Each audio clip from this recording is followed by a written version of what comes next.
All right. Do a little setup here. Fluid screen. I think I have that setting right this time.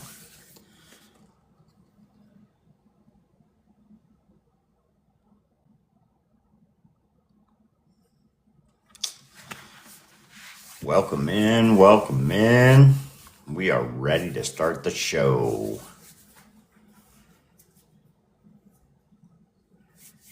Keep going, we're letting more viewers know.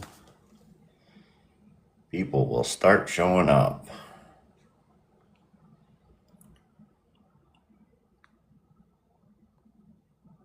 Make sure I got the settings right.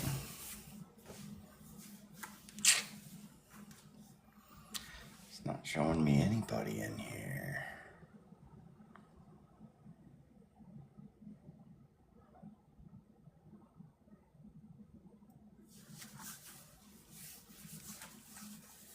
Welcome in, everybody. Welcome in.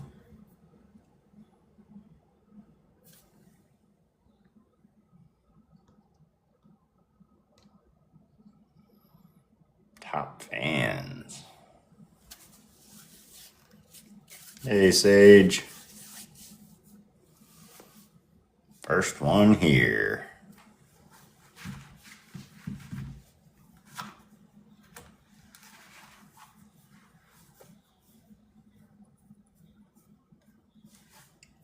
Just getting it started a little early, like always. Ready for episode 12. We've done 12 of these things already. Welcome in, Jose. Jose Torres. Number 2 in the room. Appreciate y'all coming in. Supporting the podcast. Episode 12. Can't believe we have done 12 of these episodes already. Wow, time's flying by. Wouldn't miss it. I appreciate it, buddy. I truly do.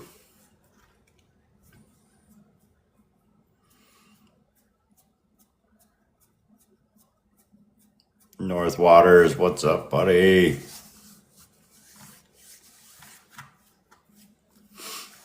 MCA in the house.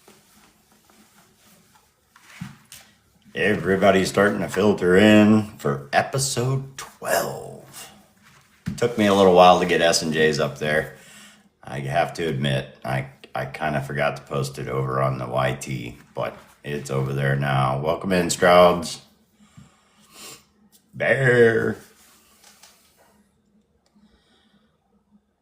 People are coming in, coming in. I think I'm ready for tonight.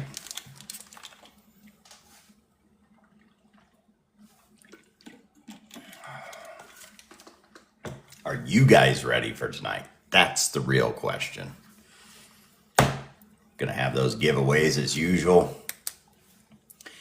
And I had the mail call planned. I searched all day, and I know I have some of Brasher's baits. Thank you. I know I have some of Brasher's baits, and I can't find them. They must be buried in a tackle box somewhere in the boat, and the boat is very much a mess right now. As soon as it warms up, I'm going to get that thing worked out, get everything organized again. You're waiting to go home from work. Man, Uncle Corey loses everything. Thanks, Peking. I don't. I'm usually a pretty organized guy. Try to be. That's what you're doing tonight, working on the boat? You know, that warm-up that we had here in Ohio made me really start thinking about doing things, and that we just snapped right back cold. We still got, the main lake's breaking up pretty good, but as far as some of the reservoirs and things that I fish, they still got 2-3 inches of ice on them. So just don't lose your baits. Never. They're out there somewhere. I just got to get it back in order. You know, end of the year, you just kind of throw it all in there and you talk about working on it all winter. That's how it goes. Yeah, I'll tell you. Like I've said here lately, the wife and I have considered moving down south. Thanks for sharing out the live. JG's, welcome in. I keep trying to read a message. Encourage more viewers. Wants me to encourage more viewers. They're coming, don't you worry.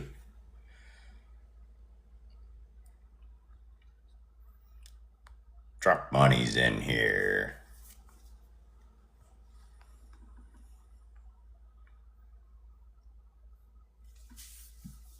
Field 4 stream. I don't follow you. I'll send you a follow. There you go. Welcome in.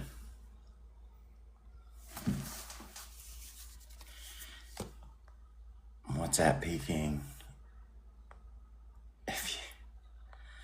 Oh, the chat is blowing up.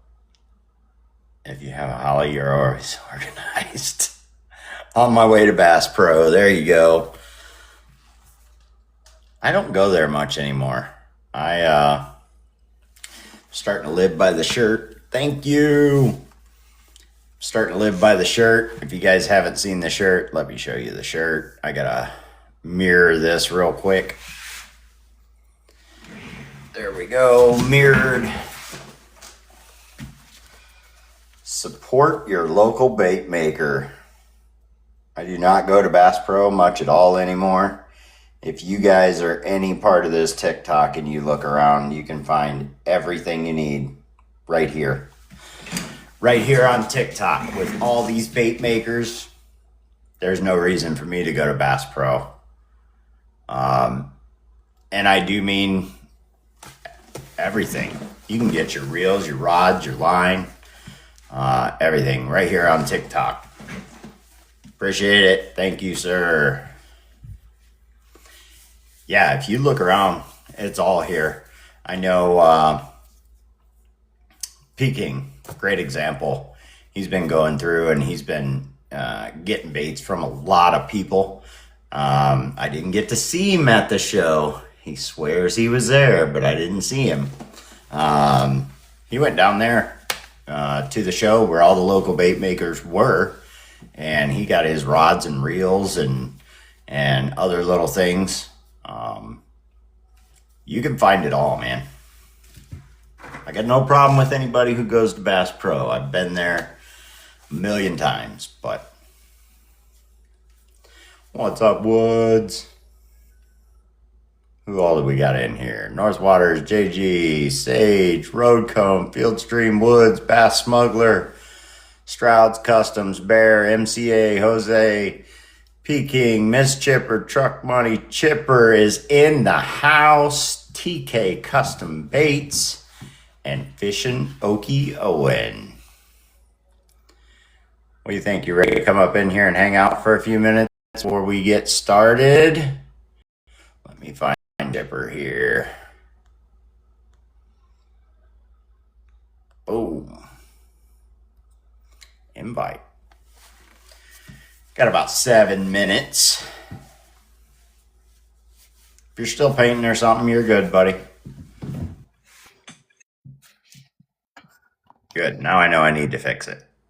Because we do not want you in a small box like that. So I was going to just hide out in the corner. There we go. No hiding tonight. You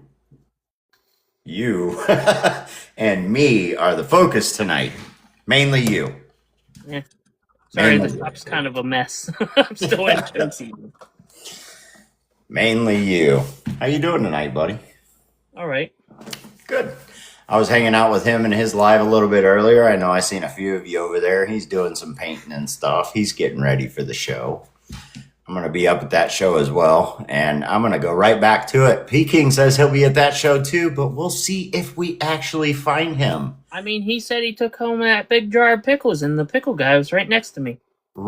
Never even saw him. Right next to you and Critters.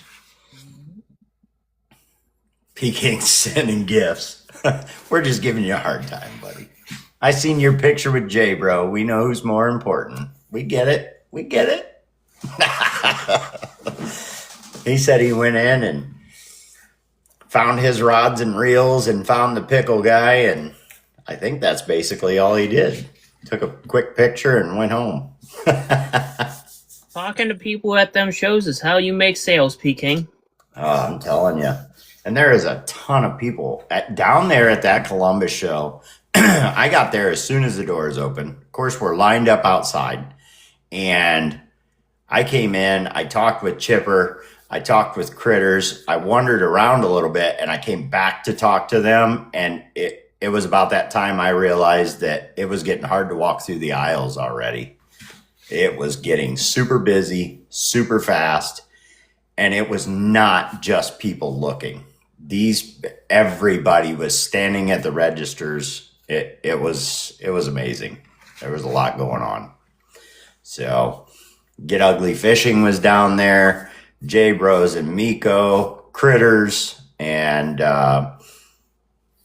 Miss Chipper. And Chipper was there. Pig Jigs was there.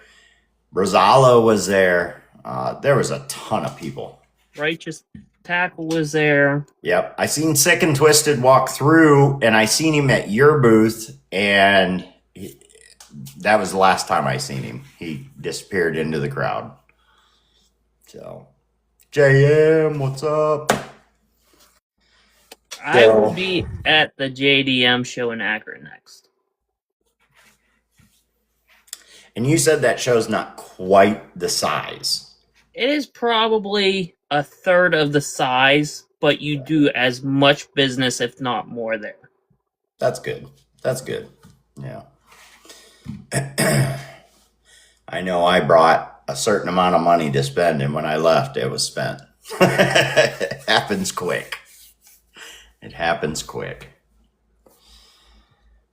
All right, we got like 21 people in here. Appreciate everybody coming in, stopping through. We've got just a few more minutes, and we'll get this thing started. Sick and Twisted came to see Miss Chipper and Miss Critters. Oh, I see how it is. He had a sweet spot for the ladies. I see how it is. That's all right.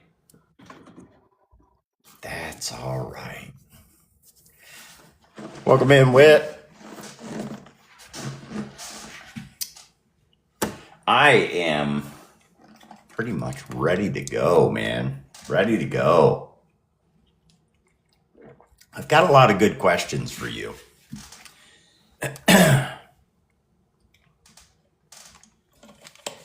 Get hydrated. I might have the answers. We'll see. Oh no. Kidding. I got to run back to the fridge. I grabbed a Gatorade and it's completely frozen. Completely. I couldn't drink this thing if I wanted to.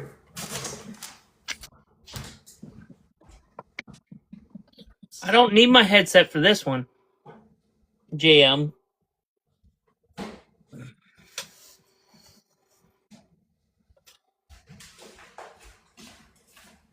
I don't always have my headset on. No headset. Let's go. Man, the comments are coming through quick. I'm trying to read them. Coming through fast. You guys get excited. You get as excited as I do for this thing to get started. I guess I get to drink a warm Gatorade tonight. Not always the best, but it'll work. Appreciate all the likes. Appreciate all the heartbeats, all the gifts going out. We don't expect you to do those things, but we do appreciate it. I am so happy to see everybody filtering in, coming in to check out Chippers and listen to me ramble on. Because that's what we do in here. It is my favorite thing to do to interview you guys. I love getting to know more about you and more about everybody else. So it is 7 o'clock. I am Corey with Uncle Corey's Custom Lures, the host of the Pondcast. Welcome in. Welcome to the show. Our guest tonight is going to be Chippers Baits. You see him right here. I'm sure you've seen him on the lives. He's been around quite a bit. He's doing a lot of the shows. Don't forget, guys, we do have a YT channel. It is the Pondcast 2025, all one word. Go over there and give us a subscribe. You can see all previous episodes over there. We will be doing 2 giveaways tonight. One will be from our sponsor, Pretty Lures. If you haven't checked out Pretty Lures, get over there and check them out. They're always coming out with new stuff. I was just in a live with them earlier and was talking about 1.0s. I've been wanting to get a hold of those. I'm talking to Chipper. He had some. Talking to him about them, and they're like, no, we have them now. So they're always introducing new stuff. So make sure you get over and check out Pretty Lures for all your bait making needs. Chipper himself is going to do a giveaway tonight. Not sure what it is. We'll see when it gets to be that time. I got my moderators in here as well. Thank you so much, Sage, TRS, and Bubba, for coming in and helping us out, making sure that the chat stays nice and clean, and we have a good night tonight. So what do you think? Are you ready? Sure am. Ready. Let's do it. So as far as questions from the chat, I always love to get to those questions from the chat. You guys are more than welcome to chat away with each other down there. We'll save the questions for Chipper till the end. I'll let you know when that is. And then you guys can put questions in the chat for him to answer directly. We'll try and get to all of them. Usually we get a good crowd in here, and sometimes it goes pretty fast. So if we are missing your question, make sure you type it in again, and we'll try and get to you. So first off, my famous question, what state are we in? Ohio. Ohio. Everybody's from Ohio. Bubba says it every time. I mean, if you want to get technical, I'm in spitting distance of West Virginia, though. You are pretty southern Ohio. Yeah. I mean, Ohio's a pretty good sized state, but it really doesn't take us long to get outside of Ohio and do some fishing in other states. So if you had to guess, how far are you from the border of being in West Virginia, and do you fish down there at all? I am a mile from the West Virginia border. A mile. Okay. A mile. So do you fish down there as well? I fish the Ohio River a lot, but I don't. There's a tendency to go into West Virginia and fish. There's creeks and that sort of thing I like fishing, so that's more the West Virginia side than the Ohio side. Yeah. So when you're fishing, what's the main thing you're fishing for? Do you like to fish for the bass? We know you make all kinds of lures, right? And we're going to get more into that for sure. But when you think, I'm going to go fishing today, I want to fish for this, what's the main thing you fish for? I do fish for primarily bass. Okay. Yep. But there are days that I'm like, well, I know the bluegill are bedding in this pond here, so if they're biting, I'm going to go target them. Yeah. But I've also had bluegill target a 5-inch glide before. So whatever bites, I guess, for the day. Yeah. I've caught many crappie on chatterbaits and things. Also on, I've caught them on 2.5 crankbaits. So crappie, if it's something you haven't fished for, crappie, and I do mean in general, not just you, Chipper, but they're an aggressive little fish. They are super aggressive. They'll go after it. And sometimes you might think you have a small bass on, and all you have is a good sized crappie. So So, a little bit about yourself, if you don't mind. So, is bait making your full time thing? Do you have a job outside of bait making? I work full time in the oil and gas industry in Southern Ohio. Okay. So, that keeps you pretty busy, I'm sure. That's about 60 to 70 hours a week full time there, and then I pull another 20 to 30 here in the shop for chippers baits. Wow. That's a lot of time. And during the summer, you make sure and make that time for fishing, right? Right. I don't come straight home sometimes. You know, I keep rods in the truck, and I'm like, oh, I'll go hit this pond on my way home. And Hey, you're not the only one. I 100% do that. I have a couple rods that are dedicated to the car. They stay in there all the time. I have a tackle box dedicated to the car. And when I get off work, if I got time, that's what I'm doing. right. So that's just what we do. So we've already interviewed Miss Chipper, but we know you and Miss Chipper are together, and then kids, things like that. She has 2 kids, so I'm stepdad to her 2 kids. Yep. Uh, Grant will be 9, I do believe, in April, Okay. and Elena's 4. There you go. Elena is definitely my fishing partner.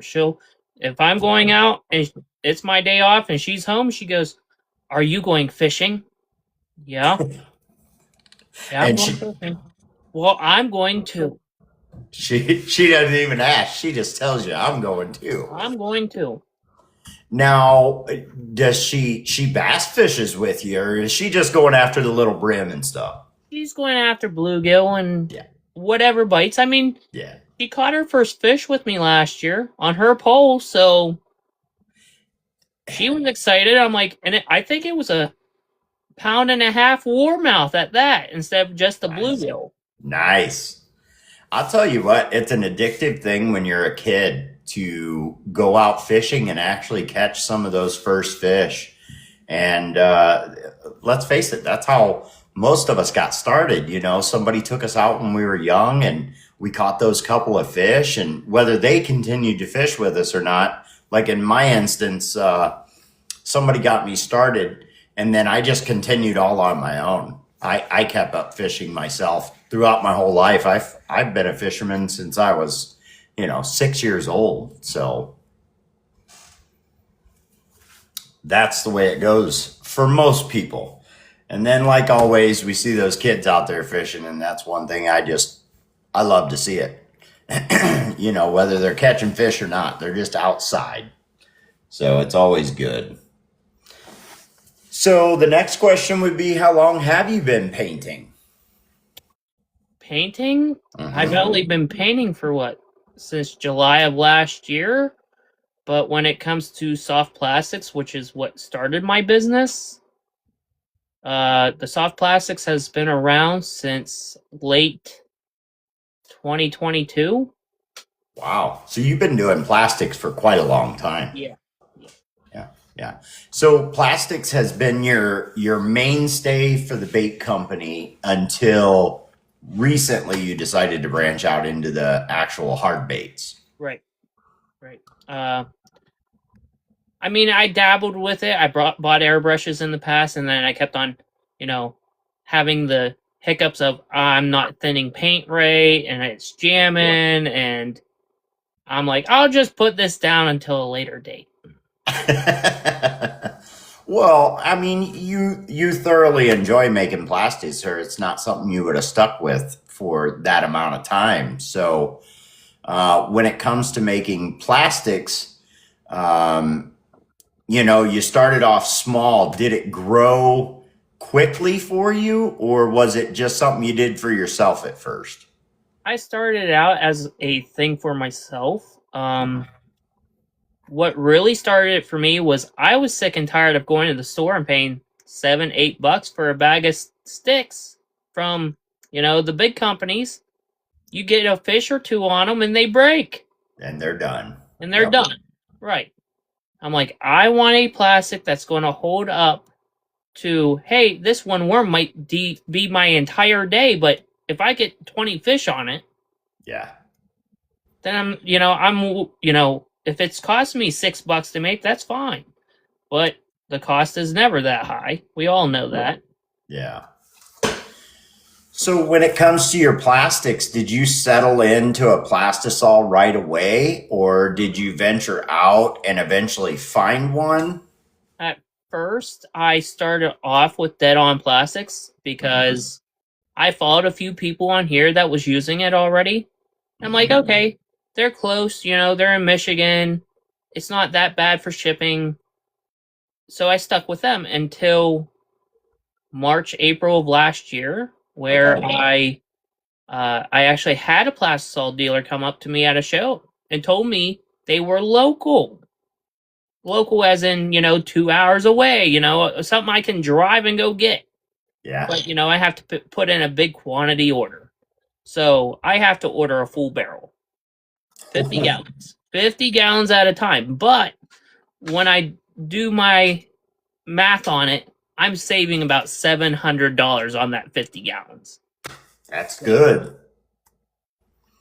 That's good. So literally it is a 50-gallon barrel that you bring to the house. I bring 10 5-gallon buckets. I paid a little bit more to get them in 5-gallon buckets. Yeah. That way Yeah. they're easier to store. Well, I mean, when it comes to a drum, now you're talking about the pump and all that stuff, and then you got to have somewhere to store the drum, and depending on where you're set up to do your stuff at, you may not be able to get a full drum in somewhere. Right. So Plastisol, you're settled on your Plastisol, and then as far as when it comes to the plastics, I myself am a hard baits guy, and that's where I started. I haven't ventured out into anything else. So you've got all these glitters and colors and things like that you have to gather up, as well as your molds and things like that. So as far as molds, is that do you have somewhere certain you like to go for all your molds? Do you have somebody who creates them for you, or? I've had the Gobi, of course, created. I had that one created out of Ukraine. He sells the mold, which that's one thing I'm like, what? Well, I can't fight with somebody internationally over this. I'm not wanting to. Yeah. I do have two here in the States that will be willing to recreate it for me here. But primarily, Angling AI, I do like going through them for certain molds. They are Dead On Plastic's sister company. Okay. Nobody knew that. Bass Tackle out of Arizona, I order from quite a bit. Okay. So there's so many mold companies. There's just it's just like blank companies for the hard plastics. It all depends what you want and what you want to bring in. Well, not only that, but they might be having deals over here this month that they're not having over there. Or if you're going to buy or purchase enough of, you get a better deal over here than over there. Right. So it's understandable. And I believe truly and wholeheartedly that that's why David and Rosalie created Pretty Lures, was to get those things to us. Because let's face it, and we were talking about this a little bit earlier, depending on who I order from, it could be a month before I see those baits. Right. So going locally and in the U.S. Is your better bet. Not to say that you don't have to order from somewhere like that once in a while, but for the most part, Pretty Lures is trying to bring that all together, and they're forever growing. And I could see them going for the plastics and things here in the near future. But they're still building. They're building fast. So the plastics are still going good for you. And I know we wanted to talk about a couple things to do with plastics. So when it comes to the 5-inch Gobi, you're one of the only makers around who has the 5-inch Goby, correct? Correct. I have not seen a 5-inch Goby on the market other than mine. And with you being, within fishing distance of Erie, that is what Erie has in it, is the Gobies. And I know we have Highway Baits up here, Get Ugly Fishing. I know he's using the Gobies, and I know he's catching with them. So it's a great versatile bait. And you have them in what sizes? 3.5 and a 5-inch right now. Mm-hmm.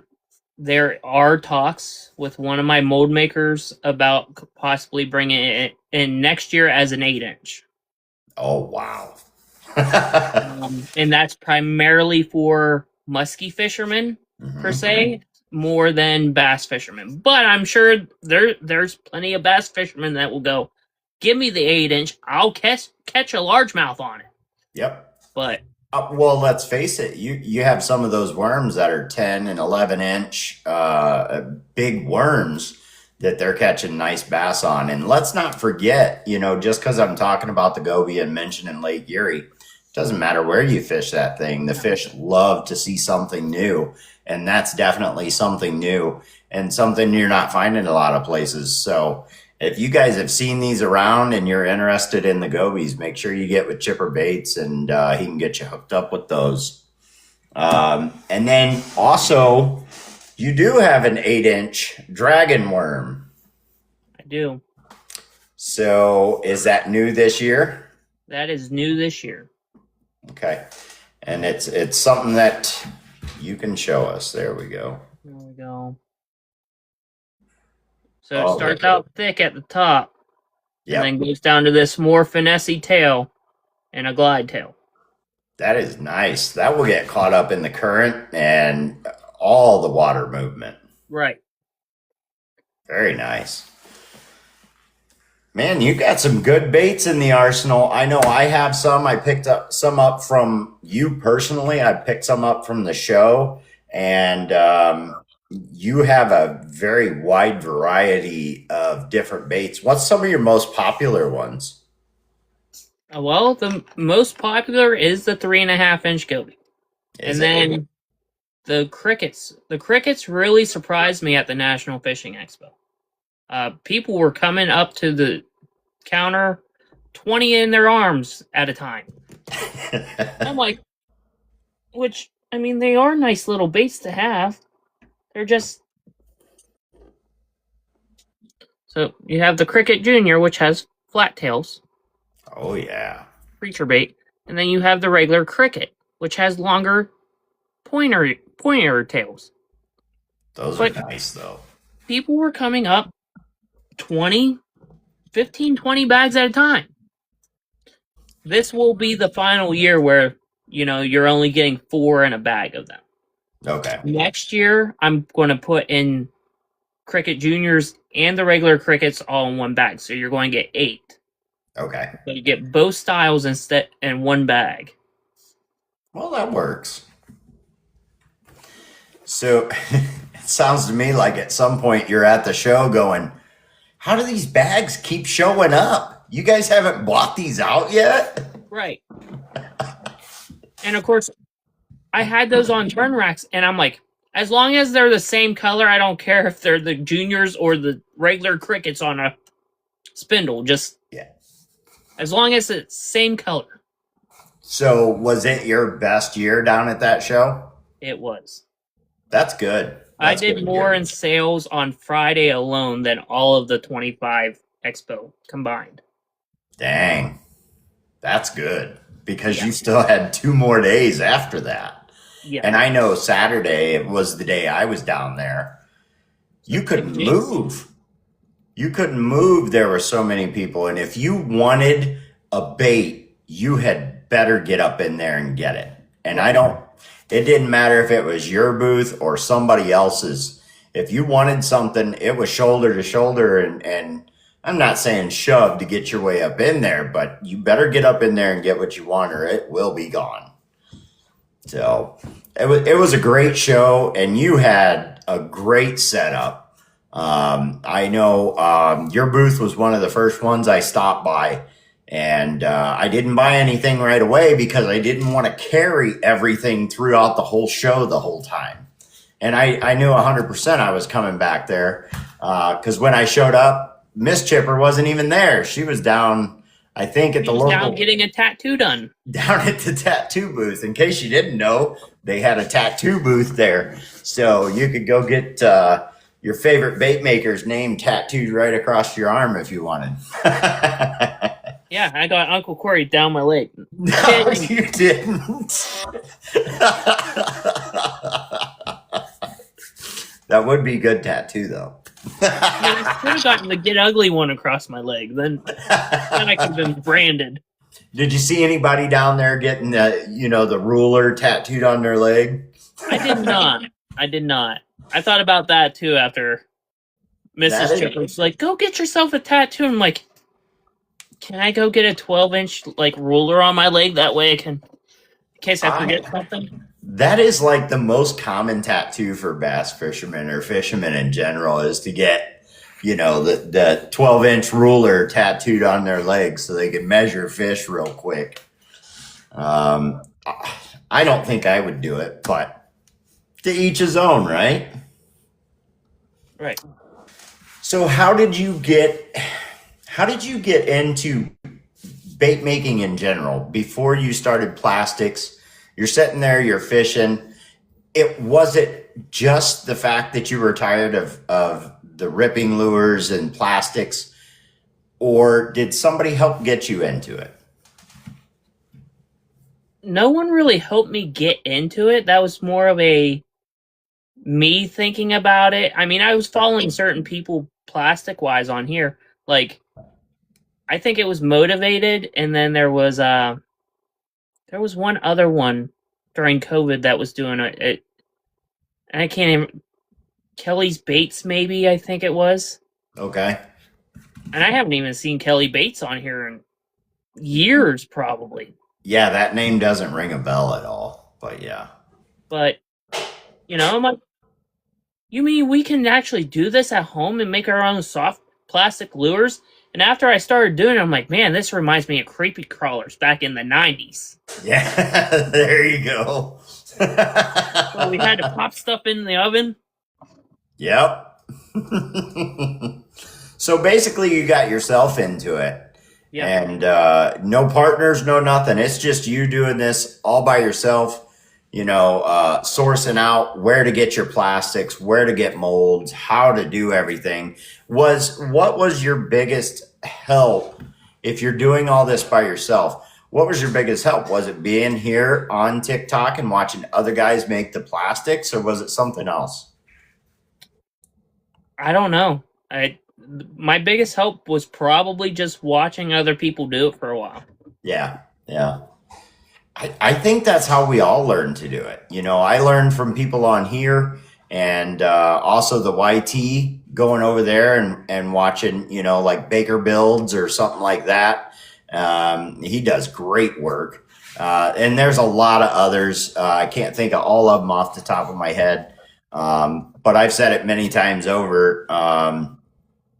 I first came to TikTok and I was just a buyer, I was hanging out in certain auctions and eventually started hanging out with a certain group, and it happened to be Bubba's Custom Lures with TRS and S&J, and I'm watching them paint and I'm fully interested in it. And that's what got me into making them myself. Of course, with the thought of I'm only going to make them for myself. That lasted about 2 seconds.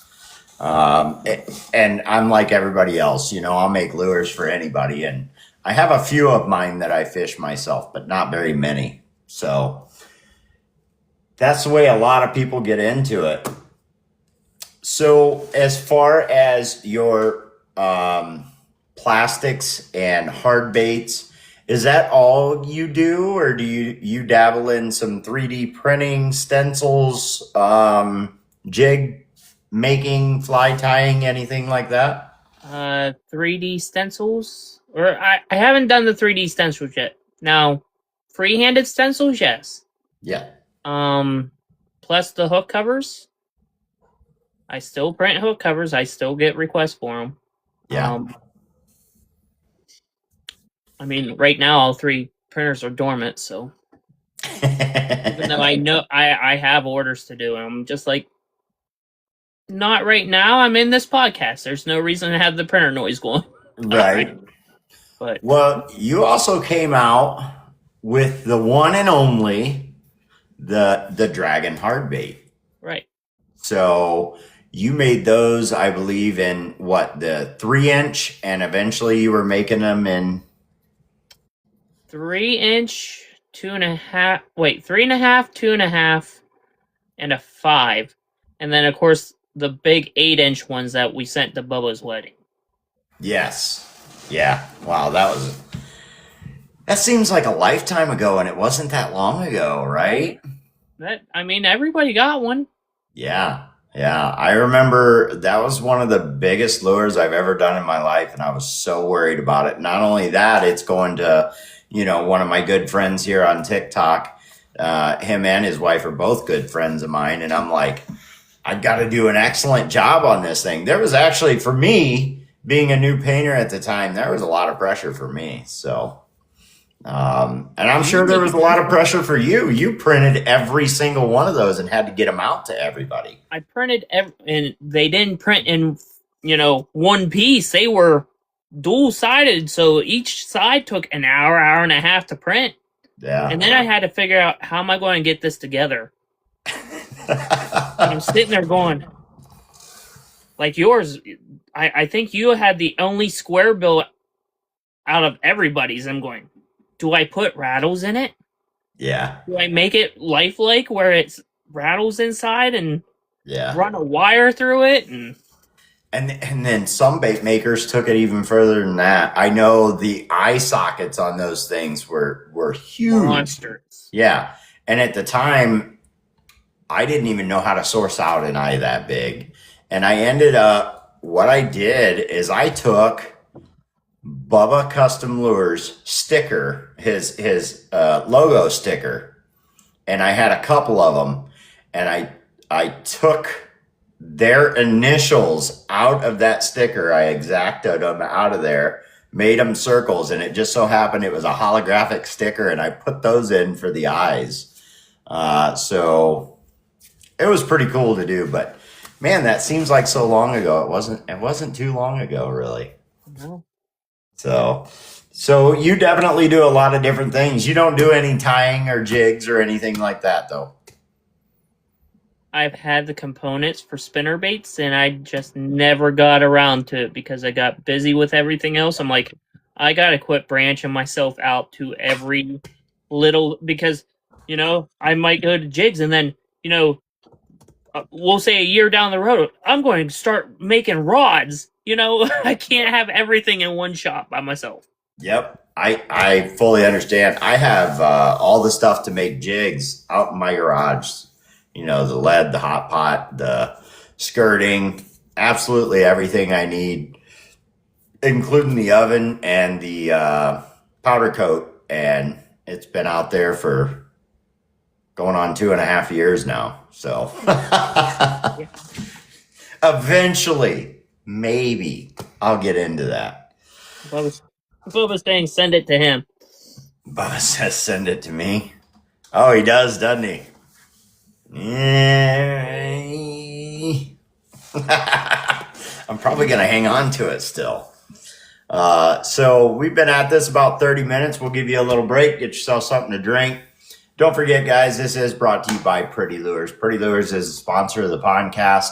And not only do they help all the bait makers, they do codes. So if you're following thank you.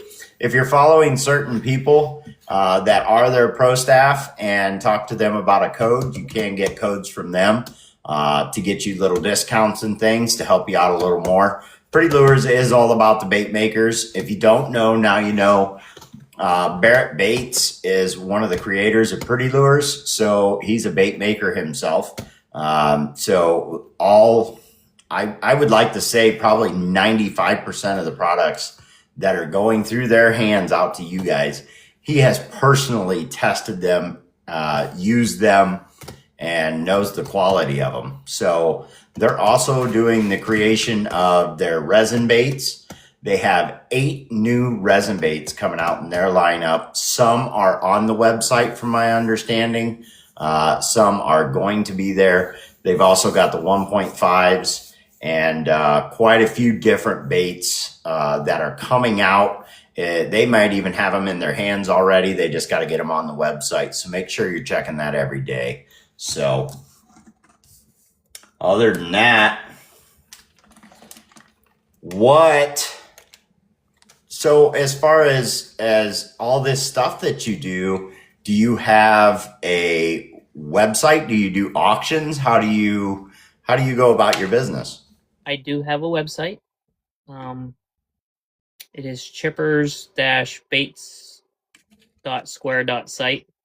So it's not .com. So, Okay. but if you type it in on Google, it comes up.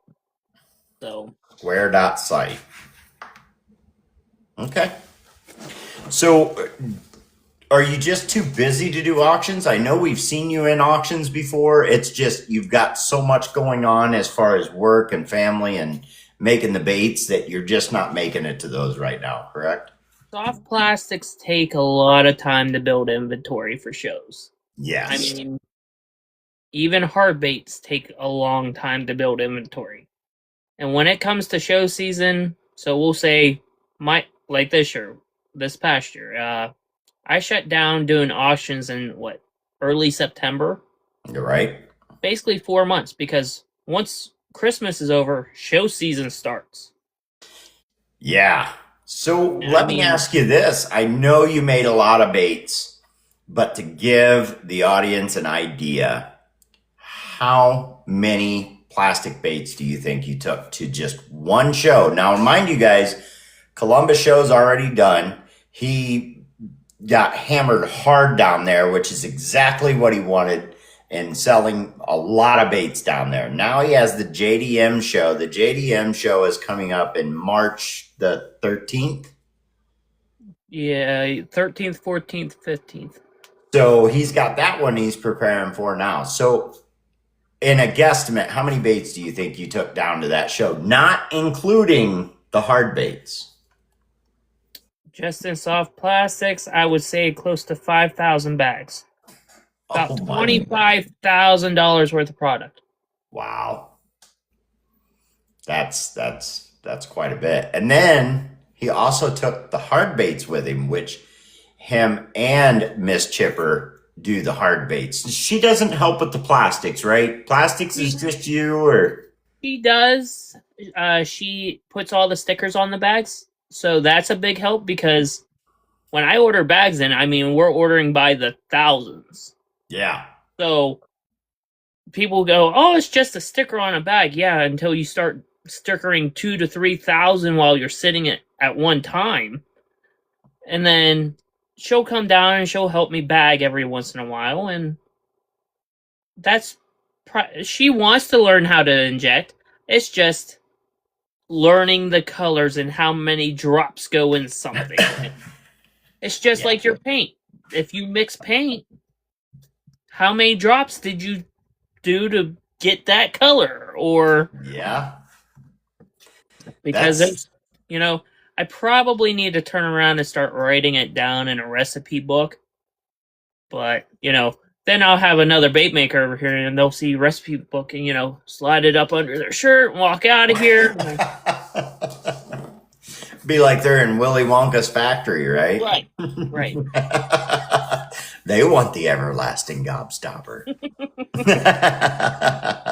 Because there are some colors that are uniquely mine, and I'm like, I don't think I want to give that recipe up yet. I'm sure somebody... Watch out for Larry. Listen, Larry, J-Bro and I work a lot and very well together. So... That's hilarious. As far as plastics, what's your favorite plastic that you make that you fish with yourself? My favorite plastic that I make Well, I don't have the cheat sheet up right now, everything up on the wall. But my favorite is honestly the paratroopers. The Okay. paratroopers are a very versatile bait. Um, they give you that, grub vibe, but they also give you a creature. I Nice. have one sitting here. Where'd it go? Because I knew this was going to come up. I knew it was. I don't know what I did with it. It's gone. But anyway, It's gone. yeah, Well, it's you just- guys can always go check it out Oh, on there it is. his website. Make sure you There get it over is. there I and check found that one. out. Found one. We got it. This Oh yeah, Twisty Tail too. twisty tail has dual arms. It's a very. I mean, I've caught some of my biggest bass on this lure. Yeah, I mean that would make for a great trailer. That would make for a good Texas rig. It would be good. Actually, I put it on buzzbaits as my trailer. Or Okay. spinnerbaits. And if I'm not throwing a paratrooper, it's probably going to be a dual tail lizard. Hmm. Same thing. It has them curly tails off the back end, and Yeah. that's what I like fishing with. So, because you decided to double down in your bait making, let's switch it up to your hard plastic baits. Do you have a favorite bait that you like to throw? I love anything top water. Top water. The top water blow up gets me almost every single time. What an exciting way to fish. Right? The top water blow up is, you can watch videos on it and everything else. The guy that I fish with cannot fish top water. It's just not his thing. And there's all different aspects of fishing, and sometimes there's one that just isn't for you. And I absolutely love top water fishing, whether it's a frog, buzz bait, something like that, walking baits, poppers. If it's early morning, if we just put the boat in the water or we just got to the bank, you could bet money on it. I have a top water, and that's what I'm throwing. It's the excitement. It's that explosion on top of the water. Sometimes those fish come completely up out of the water after that thing. So I'm with you. I like the top water. And that's the thing. With top water, you can have your power, which is buzz baits and ploppers and Yep. everything fast moving. But then you can also have your slow down, your twitch, your finesse. Yep. I mean, twitch baits, poppers, top water jerk baits. There's a sense for both top waters, and depends how your weather conditions are working. Yeah. What you want to fish, what time of day it is. I mean, I can throw a buzzbait middle of the day and get a top water bite because they can hear that thing coming across the top. 100%. Yeah. I mean, I've watched fish hit a plopper. I mean, I followed the fish's back across the top of the water for 20 yards before they hit. Yeah. Yeah. The wake behind those things, you can see the fish coming up right behind it. Right.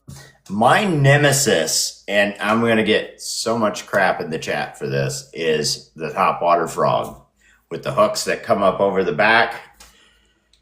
I have missed so many fish. And before you guys start, I have tried the pause. I've tried all kinds of different stuff. I honestly don't know why I keep missing them. I waited for them to come up. You could physically see them grab it. They're 10 feet from me. Wait for them to go down with it, set that hook, and bring them halfway to the boat, and boom, they're gone. I still have my bait, but no fish. So I love fishing the topwater frog. Get in that thick mat stuff and just popping that frog right across the top of all that. It's an exciting way to fish, even if you're not bringing them in. So I am with you on that. My second favorite to that is definitely going with a 2.5. I like the square bills. I like to fish the square bills. I haven't thrown thrown the glides a lot, the wee shads and the double takes and things like that. But this is the year for some of that. I have the rod and reel set up for it now, so we're going to see how that goes. But moving right along, as far as painting, do you have a favorite bait that you like to paint? One that's easier to paint, or you get more enjoyment out of that one? I personally likes painting square bills. From a 1.5 up to 2.5. I mean, I have grenades too, but I personally like crankbaits for the simple fact they're probably my second favorite to fish. Yes. So, you know, I get a lot of luck out of crankbaits wherever I go. Yeah. I mean, and some people go, well, I don't like painting those because, you know, they're curved on the sides, and yeah, they're a challenge to paint if you're painting freehand. Yes. They are a challenge, but I guess I like a challenge per se. Yeah. Well, And it's there's not just a 1.5. I paint all styles of the crankbaits, you know, duos and wiggleworts and griffins and, you know, and every single size out there. Yep. That's my personal favorite to paint. Now, do I dabble with the glides? Yeah. I like painting glides too. But, you know, it's just, I know what sells, and crankbaits is a definite seller no matter what time of the year it is. It's one of the oldest baits in fishing. I mean, they've been using crankbaits since I couldn't tell you the year, but it's been forever that they've been using the crankbaits, and started off in the balls of wood type crankbaits, and they've evolved into what they are now, the ABS plastic and resins and things like that. But they're a proven fish catcher. You talk to any bass fisherman, and they have a crankbait in their arsenal.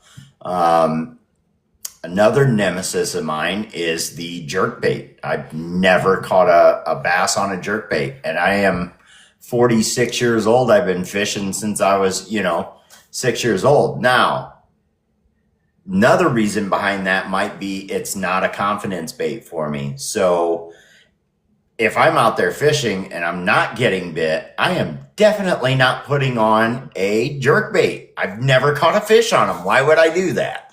Well, maybe that's where you need to go and put one on, because you know they're not catching what your confidence bait is at this point. I know. Let's go throw something else. Maybe I'll get lucky here. Well, let's face it. A quarter of actual catching fish is getting over yourself and using something you're not used to. I know a lot of fishermen, when they decide to use a new bait, the best way to do it is take that bait with that rod, and that's it, because that's all you have to fish with. And I know chatterbait was something I never fished. I started fishing a chatterbait, I don't know, 2 to 3 years ago. I won't put it down. I love a chatterbait. I caught my PB on a chatterbait. So I didn't even know what a chatterbait was until me and Larry from J Bros was talking one day, and I'm like, what's this chatterbait thing you keep talking about? And he goes, you've never thrown a chatterbait? I'm like, no. And I picked one up, and I'm like, it is tied on to one of my 5 rods I have on me at any given time. All the time. I 100%. Even the guy I fish with all the time had never fished a chatterbait. Hang on, I got a puzzle piece here. Well, you got to get those things perfect, don't you? He had never fished a chatterbait, and I picked it up and started fishing it and started producing lots of fish. And finally, he's like, you got another one of those up there? I'd like to try one. So it worked out pretty well. Well, we've talked about some of your painting. What airbrush do you like to use? Are you one of those that goes with like Herr Steinbeck, Iwata, or do you not care what kind of brush you use? I actually found a brush that it's basically the Harn Steinbeck knockoff on Okay. Amazon, which are Neodex. I Okay. mean, it looks almost like a Harn Steinbeck. Um, I personally use those because you get the whole set from a .25 needle all the way up to a .5 with them, so you can Really? change them out. I did Uh, not know this. yeah, they're cheap.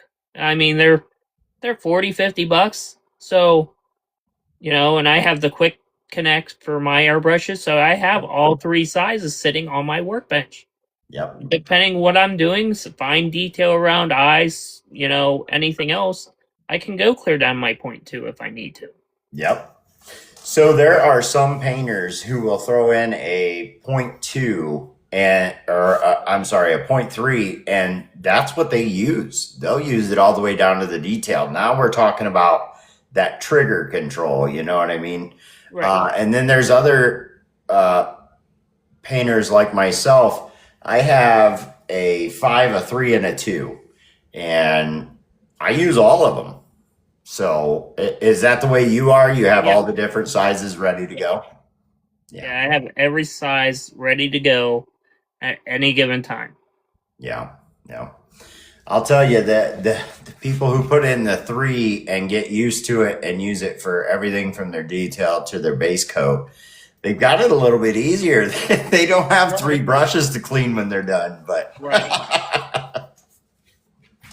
Well, and that's one thing I've transitioned out of now. Instead of just cleaning one here or there, I'm also breaking them down once a week and putting them into an ultrasonic cleaner. okay. So it saves me some time. So have you had any issues with the ultrasonic cleaner damaging any parts or breaking down? Because we've got the O-rings in there. Yours have the O-rings throughout. Yep. And it's not damaging or breaking them down in any way. Nope. I just fill it with water. I don't even put, ultrasonic cleaner in it. If I do, it's very minute. Yeah. So I started off with just using water, and now I use a little bit of diluted alcohol. I will use that. I don't use like a straight alcohol right on those rings because it'll dry them out. It'll crack them, and to be honest, I wasn't even using the wax at first. Now I'm starting to use the wax to seal up the ends, the nozzle parts of the airbrush because I did start to notice the air leaks. But you only notice them if you get some water down there or something like that. And for the most part, I didn't have any trouble, so I wasn't going to make it any more difficult than it had to be. But I have heard that the ultrasonic cleaners can damage your brush. Yep. So, I've heard that, but I haven't seen anything yet. So, and well, that's good. I mean, you've used it for quite a while. about a month. About a month. Okay. Be interesting to see if you do have any troubles with that. So I'll check back up with you and see if you start to notice any issues because it would be helpful. Right now, when I clean my brushes, I just put them in a bowl, hot water. Sometimes I add a little Dawn dish soap to it, and I'll let them set. And if you're not fully breaking down your brush and running something through where your needle goes, your brush is slowly clogging and is probably pissing you off sometimes because there is a lot of buildup in there. Right. Eventually, it'll get to be so much you'll go to feed the needle back in after you're done cleaning the needle and the nozzles and things like that, and you'll go to feed that needle back in, and it just hits a wall and it will not go back through there. At that point, you need to break it all the way down, soak it, and run something through it to get it fully cleaned out. So, all right. What clear coat do you use? I currently switch from BSI, so I am Did not you? using BSI or Lure Coat. Okay. I am using Alumilite. What is it? Alumilite Clear Coat Plus. Okay. I personally like it better. It has a longer working time on it. It's about 30 to 45 minutes. So it is a UV? No, it is not a UV. It's just a Okay. Clear Coat Plus. Gotcha. Um, it's tack free in 10 hours. Full cure is about 72. Okay. So a little longer on the cure time, but more working time. Right. The more working time is what I put 2 cc's in the other day, one of each. I did 15 or 17 baits before it cured in the cup. Wow. I mean, from BSI where I was getting 2 to 3 baits done before it got hard to 15. I mean, What about running? So are you putting them on a turner or are you free hanging them? I am putting them on a turner. Okay. But I don't start my turner for at least 20 minutes after, I start putting baits on it. So it's not instant. Okay. But they're still coming out really good. But I'm also doing all my glides in them. So my glides are free hanging. Yeah. And I haven't seen any major issues from it. So, and are you going single coat? Are you doing multiple coats? I've been doing single coats. Single coats. So you're getting longer working time. You're able to do it in a single coat and you're not rushed. Anybody who uses BSI knows you need to move the process along because you're not going to get much out of it. You're getting so many more multiple baits in there, and it sounds like you can free hang it. You don't have to have a turner. I know that's a big thing for some people. I have a turner, but I don't use it. I free hang my baits, and that's just how I do it. Interesting. That's good to know. So you guys might want to go check that out. How long did you say how long you've been using it now? Since the national show, since the end of January. So basically the month. I've done probably 45, 50 baits in it in the last month. And have you noticed or have you tested, is it as strong as the BSI as far as cracking or? If I have not tested it fully, but I have noticed that my one coat equals just as much as 2 coats of BSI. Okay. So, and I've heard from other people that, yeah, they normally do 2 coats of it, but I'm like, I'm okay with doing 1. I don't know if it's because I have different weather conditions where I'm at, or, my moisture level is lower, or what, but I'm like, they're mostly tack free after 8 to 10 hours.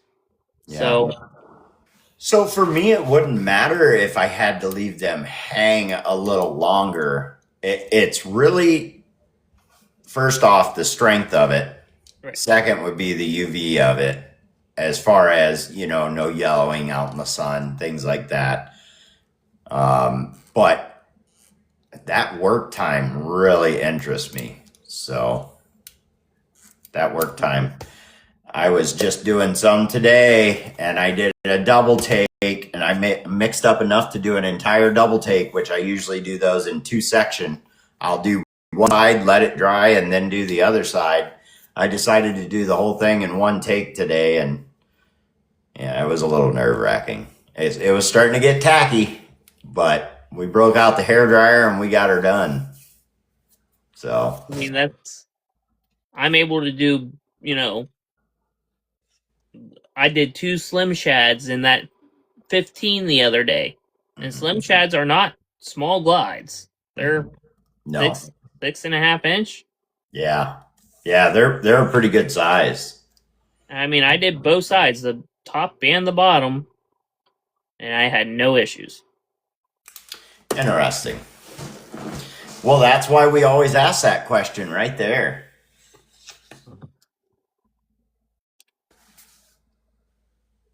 Oh, yeah. And do we see any dry spots? Runs? No, it looks good. It's a nice bait, by the way. I like the paint job too. I figured it had a little bit of orange in there. No. No. Clear Cast Plus. Yes, I do believe that is it. North Waters.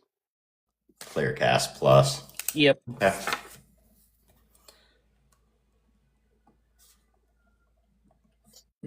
Take myself out of here first. Clearcast Plus. Perfect. That's why we ask those questions. That's why you guys are in here, to learn a little more, maybe find out something new and check it out. Why don't we ask you one good question here? What do you do for painter's block? Do you ever get painter's block? And if you do, is it looking at pictures on the internet? Is it just getting away from your paint booth and thinking about it? How do you get rid of painter's block? Well, if I can't find something I like by looking at pictures on the internet, it's literally taking things I've done before and going, I wonder how that paint scheme is going to look on, let's say, a crankbait, or let's go put it on a glide, or vice versa. Yeah. Or what I've been doing recently is I've basically been doing the yin and yangs of everything I do. So I do a dark version with, as my base for 4 or 5 colors. And then I'll do a light version of the lightest color out of that 4 or 5 colors, the other opposite direction. Yeah. Miss Chipper says kids. I'm not sure what. Kids do come down here and go, I want a purple and pink one. Okay. There you go. Hey, that would be a good help. I believe I had an interview with somebody else, and they said that the kids can really help out with giving you an idea for a color combo that you would never think of doing. So, I mean, and anybody that has been watching me recently, they know I can do really natural colors well, and it's not until within the last couple weeks that I've been playing around with brighter colors. Yeah. So you're more of a natural painter? Yeah. Okay. That's something. Some people are very versatile. They can go back and forth. And then you have the other side where you're either the big, bold, and bright or supernatural. I have trouble with the naturals. I am better at the big, bold, and bright. But they both, for lack of a better way to put it, they both fly off the shelf in the same manner. Some people buy them because they like the way they look, and other people buy them because they think they'll catch fish. Either way, we have to catch fishermen first. So that's the sad truth about this business. You it have is, to isn't it? catch fishermen first, not what the fish are actually going to bite on. Yep, because the fisherman looks at it and goes, "Oh, the fish will eat that." Right. Doesn't mean they're right. I mean, we all have a very educated guess at it these days, but it isn't always the case. So, when you go fishing yourself, are you fishing from the boat or from the bank? Well, the boat's currently down with a motor issue, so I haven't gotten to fish from the boat in the last year. At least not my boat. Yeah. I do like fishing from the bank.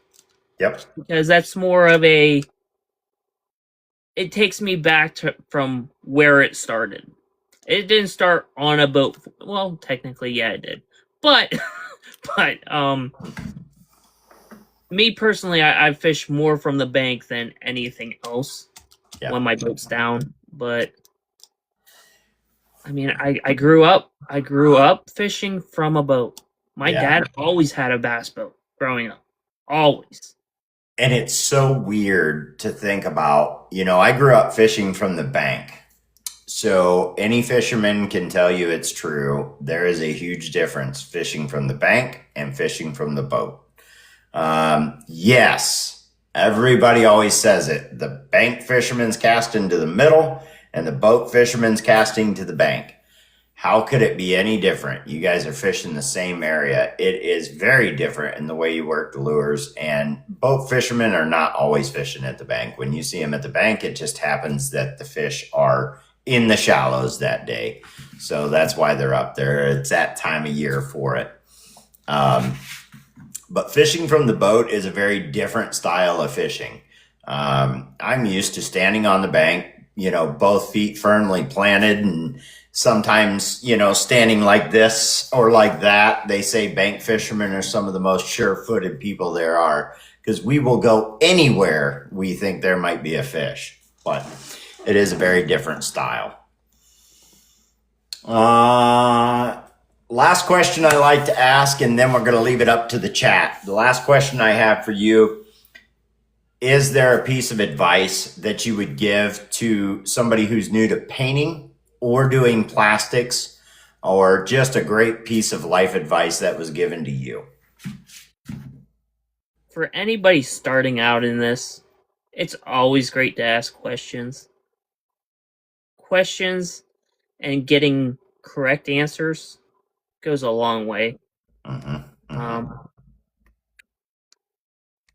Asking for help. Don't go, I know everything right off the rip, because you're never going to learn everything in this business right off the rip. Yep. Got to have an open mind. Because if you would have told me a year ago that I'd be painting now, there would have been no chance. I mean, we can remember what I was painting when I first started 6 months ago to where my painting is now. And that's just by sitting down and watching others. Like you said, Baker Builds. Baker Builds does some amazing work. And I mean, he takes you through step by step. I've learned a lot from Baker Builds and different, laces and things I can spray through. To get a different design. Who else have I been watching? There's quite a few. I'm trying to think here. Clark Hill. I think Clark Hill's another one I watch a lot. But it's just sitting down and learning it. On the soft plastic side, I mean, there wasn't really anybody to... there was. Kelly's, when I first started out, and then Motivated. Motivated used to be on here constantly. Yeah. And that was one of those people that I'm like, man, he's making all these sticks, all these different colors I've never seen before. And, and then, do you watch Bob Ross? No, I do not watch Bob Ross. Oh, my gosh. Do you watch Bob Ross? Just happy mistakes. Happy mistakes. I think is what he used to bird. It's going to live right there. That's good. So before we open this up to the chat, I want you guys to think about some of the questions that maybe I skipped over. I can't ask every question every single time. I rely on you guys to help me out. Keep those questions in mind, but you guys know what time it is. It is time for the giveaways. Are you guys ready for the giveaways tonight? Yay! Oh, sound effects. I have them down here. I hardly ever use them. We're going to bring up Bubba from Bubba's Custom Lures. He's going to help us. He's going to spin the big wheel tonight. And we're going to invite him as a guest. There he is. How we doing, Bubba? All right. What's up, guys? He's been sick. We got to give him a break. I asked him if he'd like to do the giveaway, and he does like to do them. So we're gonna let it go his way. The way we decided to do it is however many people are in here when he decides to do it. That's how many people we're gonna go with. The first giveaway is gonna be from Pretty Lures. Let's see who's gonna be the lucky winner of Pretty Lure. We got 46 people. There you go, 46 people. You all see it? We can see.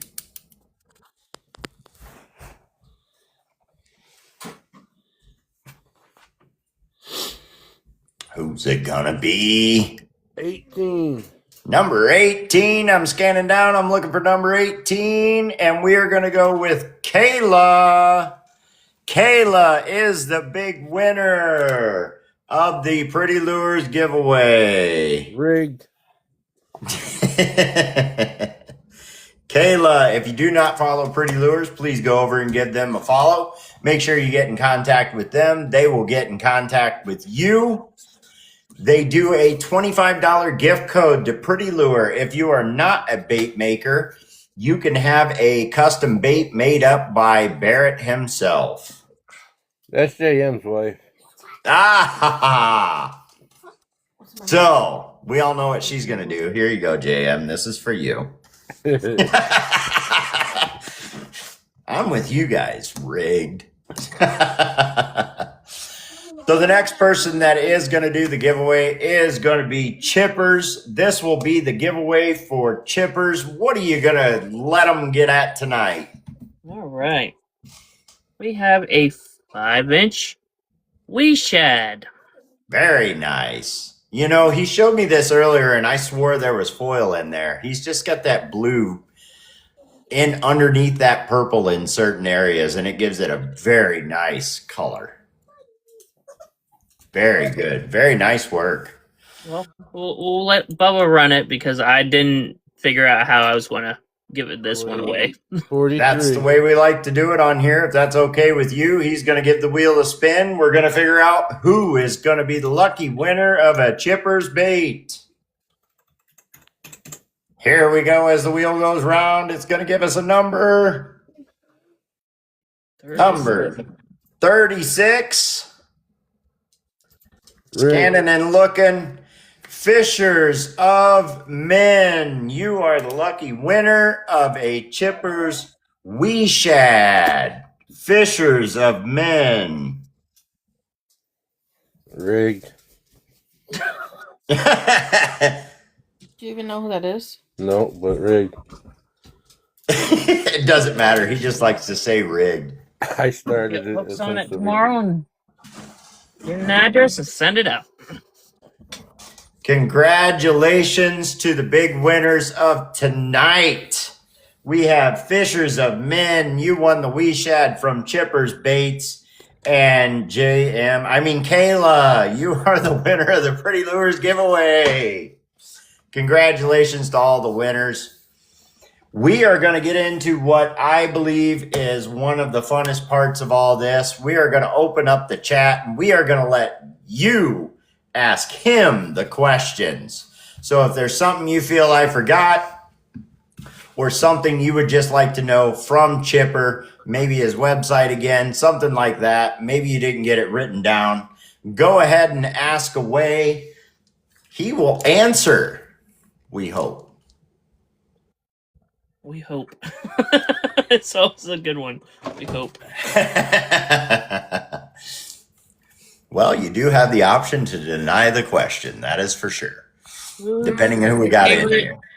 Columbus Expo booth neighbor. That's an easy one. It was Danny Brazzolo last year. Kidding. Kidding. No, it was definitely Critter. It was definitely Critter. For those of you that don't know, Critter was right beside him this year at the expo, and that's who asked the question. That's how I got Critter to come back. I'm like, we'll put our booths right next to each other, right here in this space. P. King says, most definitely the pickle shop. I don't like pickles, so I just put myself there because I knew the foot traffic was going to be there. Everybody goes for food at these shows eventually. Yeah. Whether you're a bait maker or, you know, a customer.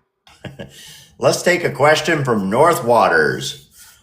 Do you have a favorite bait maker, plastics or otherwise? My favorite plastics maker, because I do use his stuff. I won't lie. I use other people's. I mean, I've had J Bros in my boat for a long time. I do like J Bros, but really, and you're going to say this is biased because he's my neighbor, I really like Critters Helgies. They're Yeah. a super finesse bait, and I cannot wait to get out on the water and use them this year. There you go. Hard baits. Man, I need to look at this wall here. Or There do you I- go. The wall of shame. We called it earlier the wall of shame. You did call it the wall of shame. The wall of shame. And everybody's going to go, wait, is my bait up there on the wall of shame? Probably. It's the wall of shame because I spent way too much on everybody's. There are so many up there. I would have said SNJ, but I haven't really. Actually, I have used SNJ stuff quite a bit. My favorite by far, and I've used his stuff, and I probably have the less from him than everybody else, is John Ward. The colors he packs into his naturals, I can't even get close to it. Nope. John is really lifelike. I had one person show me a picture of one of his baits, and he said, "Hey, do you think you could make me this?" And I just busted out laughing. I'm like, that's not just a gray bait. That is not that. No, I can't make that. I mean, I could give it an attempt, but it will not look like that. I'm with you. He's an amazing painter. He really is. Well, wait. I'm trying to keep up with these comments here. Here's one for you from P King. He said, "You've got one bait to win $1 million or 100,000. What are you throwing?" For $1 million? That's easy. If I only need one fish, and it's only going to take one fish to win it, chatterbait with a 3.5-inch goby as a trailer. I'm with the chatterbait, that's for sure. Chatterbait with a 3.5-inch goby. I caught more fish on that setup last year than I can count. I threw it at Mosquito in early March and was slamming 3-pounders all day. Yeah. Portage Lakes when it was really pressured because they've never seen anything like it. Another question from North Waters would be, who would you like to spend time with to create baits with? To create baits with? Yep, somebody you'd like to set and paint or pour plastics with.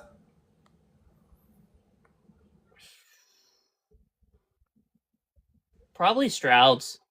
I like Strouds more natural going at glide baits. I mean, I struggle getting a lot of detail in bigger baits, even though everybody goes, it's really easy. I make some really good looking glide baits, but Strouds is a definite one of a kind when it comes to glides. Yeah. He No does. offense, JM. I know he's in here too. He's a good painter too, but Who's that? JM? JM. Yeah. JM's really been stepping it up. He put out an amazing bait. He actually posted it today. It was a Hinkle. And it's an amazing bait. So from Strouds, the question is, who is somebody you haven't bought a bait from that you'd like to? I have not bought one from Strouds. What? I have not. I have never bought a Strouds bait. I see them all the time and they look beautiful, and I'll reshare all this stuff, but I have never bought. Don't put up with that, Strouds. You send him a private message. Maybe he asked the question because he knew that. Maybe. Did you want that question from Get Ugly Fishing? Did you require stitches after the Columbus show? I did not require stitches, but I did have a mild concussion the entire weekend at the Columbus show. Explain. During setup, there was a power box on a pole in my booth. I dropped a pack of craws on the floor. I went down and I grabbed it. I came back up and I hit the corner of the power box right here. It actually pierced my hat. And of course, clean cut into my head. I was gushing blood. I was seeing stars.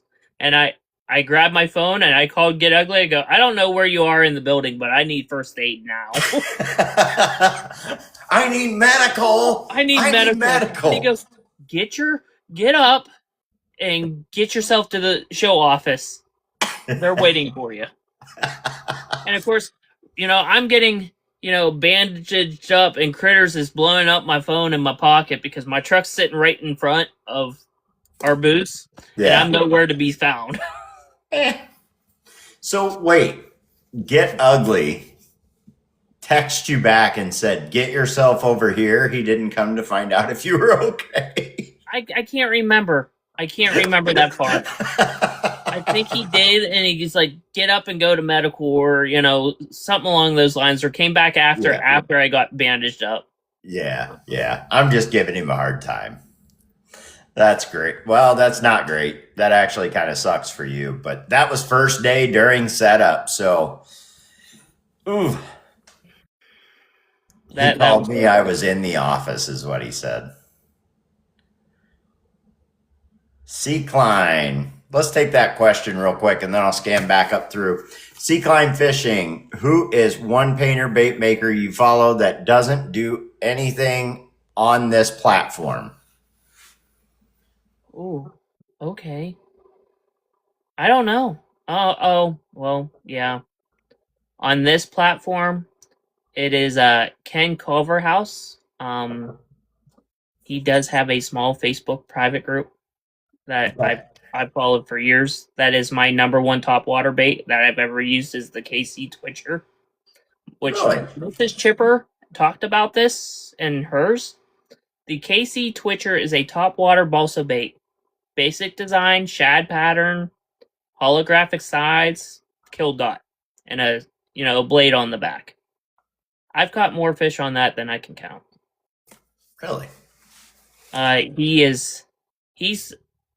talked to his granddaughter. He's pushing like 90 years old, but he still does small quantity batches every spring.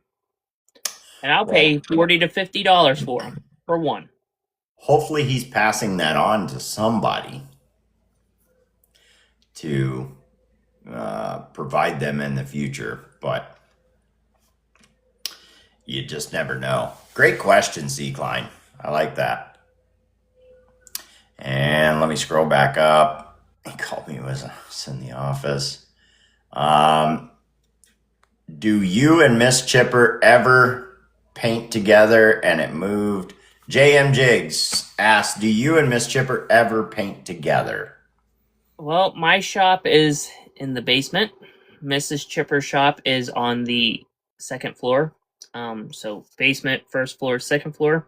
So we do not paint together. You guys hang out in the lives and you paint in different areas. Right. We paint in different areas. And I wouldn't say per se that she takes a lot of my ideas or, my advice when it comes to that. She has her own style of painting and I have mine clearly. I do more naturals and she does off the wall things. So if you want off the wall colors and bright colors, like sometimes I shake my head like, I don't know what exactly you're doing on that bait, but that's not how I would have gone about it. But that's her style, and I'm not going to break her style if it's going to sell. So, and for anybody that goes, oh well, what was that supposed to mean? When we looked at the final numbers for Columbus show, when it came to hard baits, she definitely sold more hard baits than mine. Okay. Well, that's not a bad thing. I mean, you guys are a team, so. I have a feeling this is a loaded question from Raw. Who from your work would you rather go fishing with? I think that is a loaded question. That is definitely a loaded question. Raw is my trainee that has Oh, been in the gotcha. shop for the last 10 days with me. So Yep. that is definitely a loaded question. So he knows all about us. Right. So Good. probably him. Let's just go him because I don't think really anybody else fishes at my company. So I knew it was a loaded question. I knew it. you knew it. Making sure I didn't miss any here. Lots of people laughing. That's probably got to be from your concussion because you know we're going to laugh at that. Right. Let me go to the bottom. We'll start over here. This thing moves so fast. That is C. Klein's question. Make sure I didn't miss any here.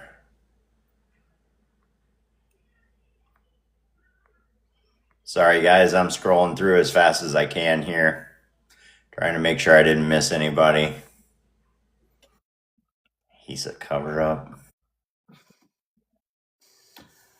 My PB bass is 9.6. From where? Portage Lakes. Really? Okay, well, you're quite a bit south down there. Well, Portage Lakes is Akron, Canton. Oh, that's true. Sounds like I need to get over that way fishing.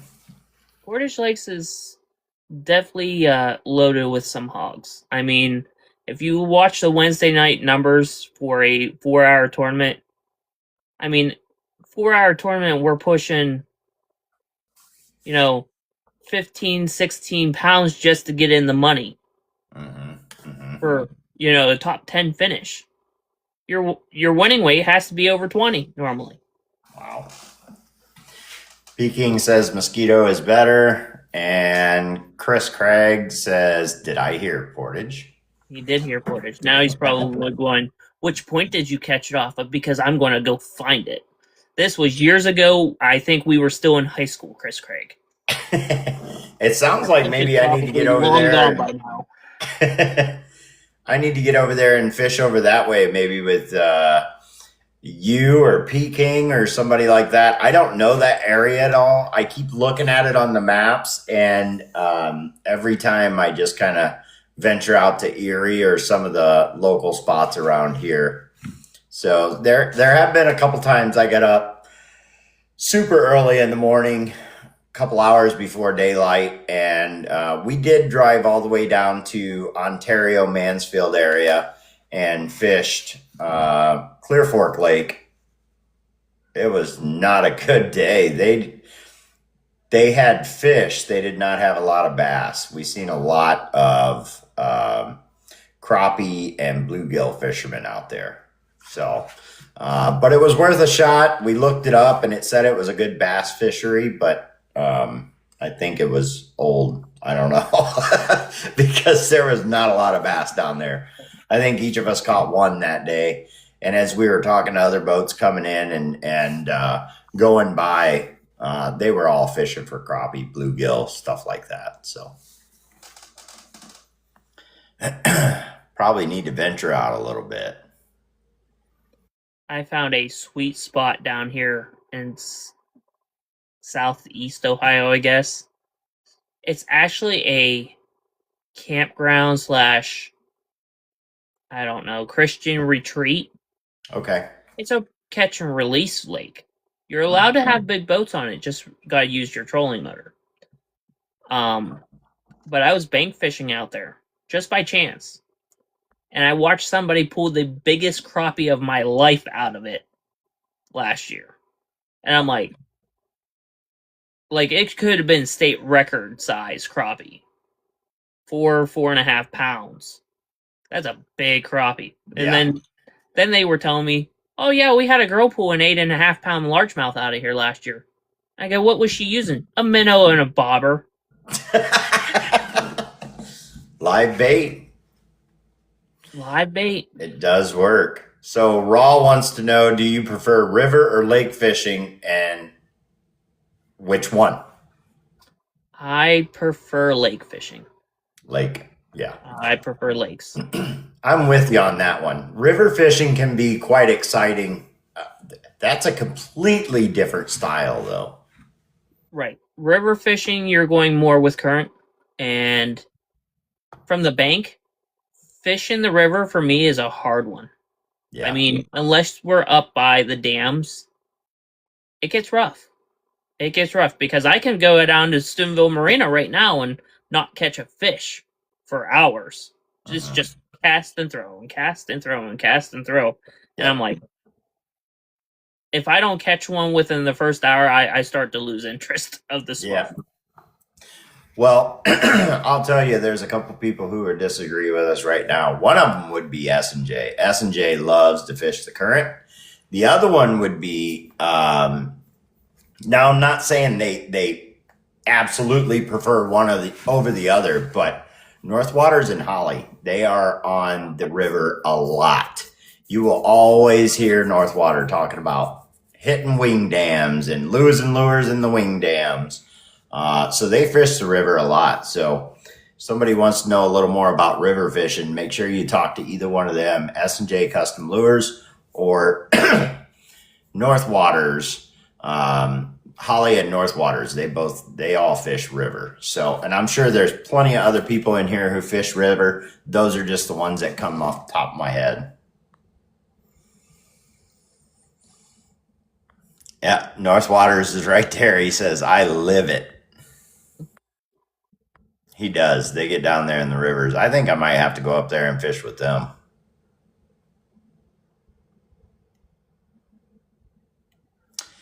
I'll just say that my buddy's family owns the property that the Ohio record largemouth was pulled out of. That's from Spider Monkey. Really?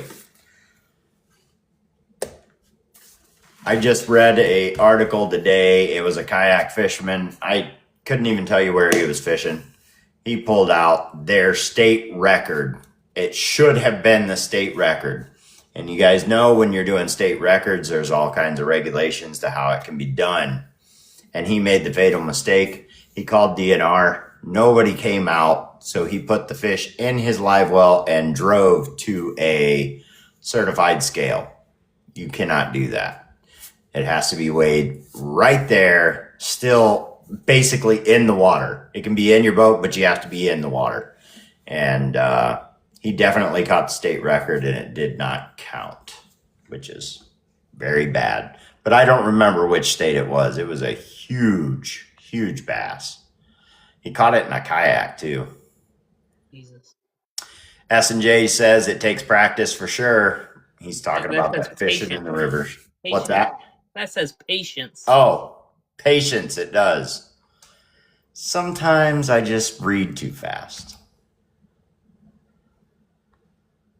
And Northwater says, get up here. He said, that says patience. Okay. Trying to read the chat sometimes is a dance between reading fast and scrolling at the same time. Yeah, 18.7. You're right. 18.7 pound largemouth. I just forget where it was.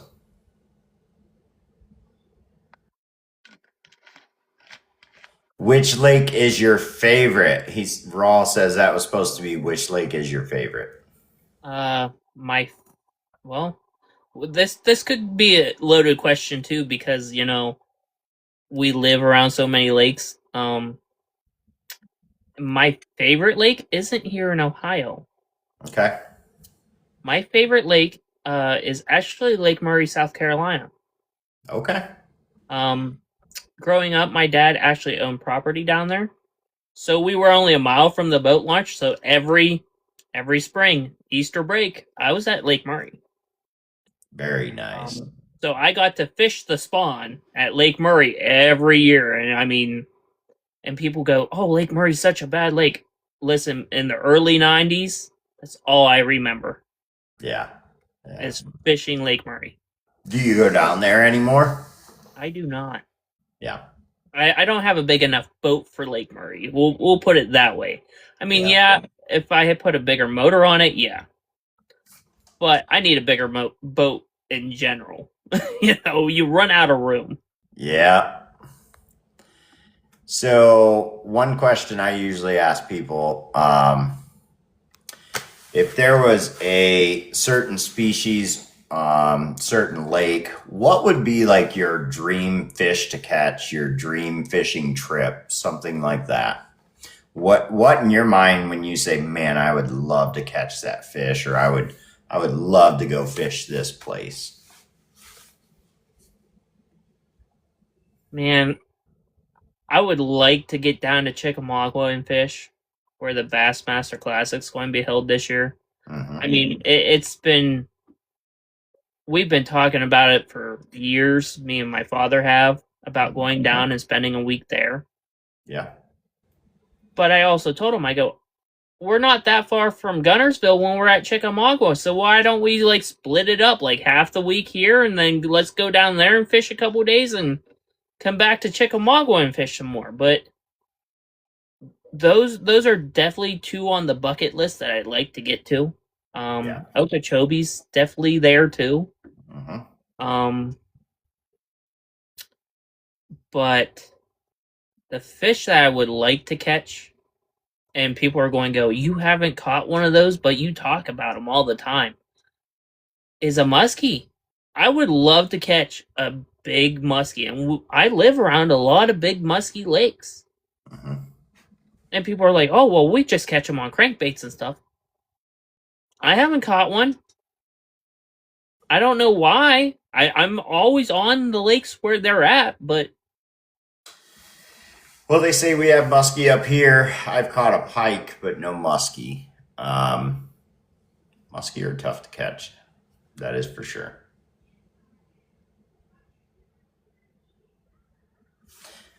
Bass smuggler. I'm going to ignore you. Seems like reading period may be difficult.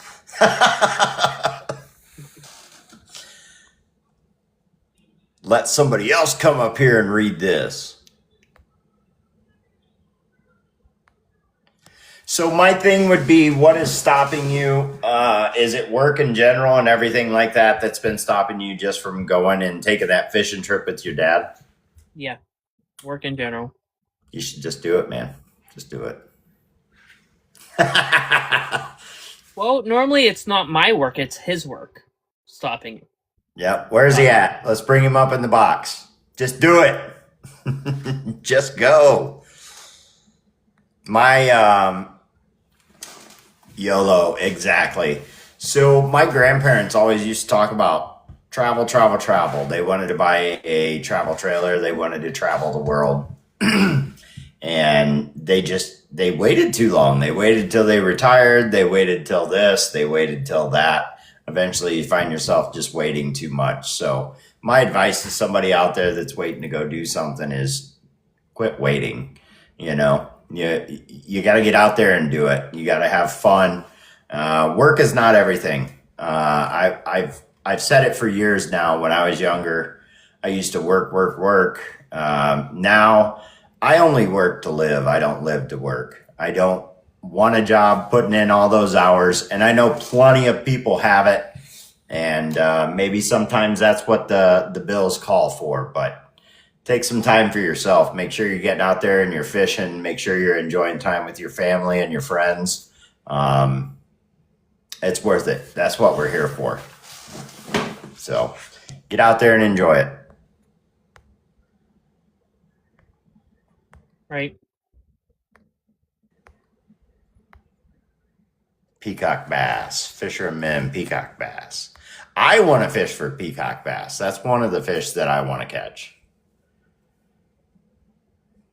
You usually tie yourself to the seat so you don't go overboard, Miss Chipper.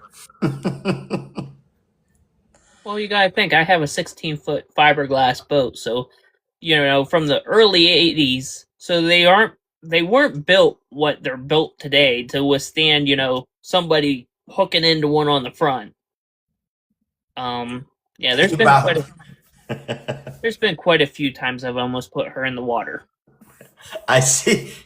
She's saying he about throws me overboard when he catches something. So are you the big hook setter? You got to rear back on that thing. I definitely feel it, and I give it a little bit more than Telling you, I do the same thing. It's exciting. I get excited. I definitely set the hook like it's Moby Like- Dick. before me, she really didn't fish per se the style I'm used to, which is, from a boat and with artificial bait. She was always bobber and a live bait, and she's like, I don't know what I'm doing. So, Yeah. I can stand a whole tournament and never sit down unless I'm moving the boat somewhere. And she's I have sitting a back there on the chair, like, yeah, I'm just here for the ride. I have a leaning seat.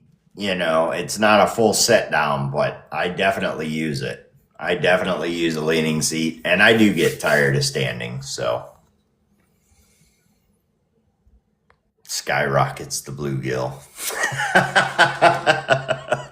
I will say, and Chipper's probably done the same thing, I have set the hook a little too hard on that 1 pound fish, and he came straight up out of the water.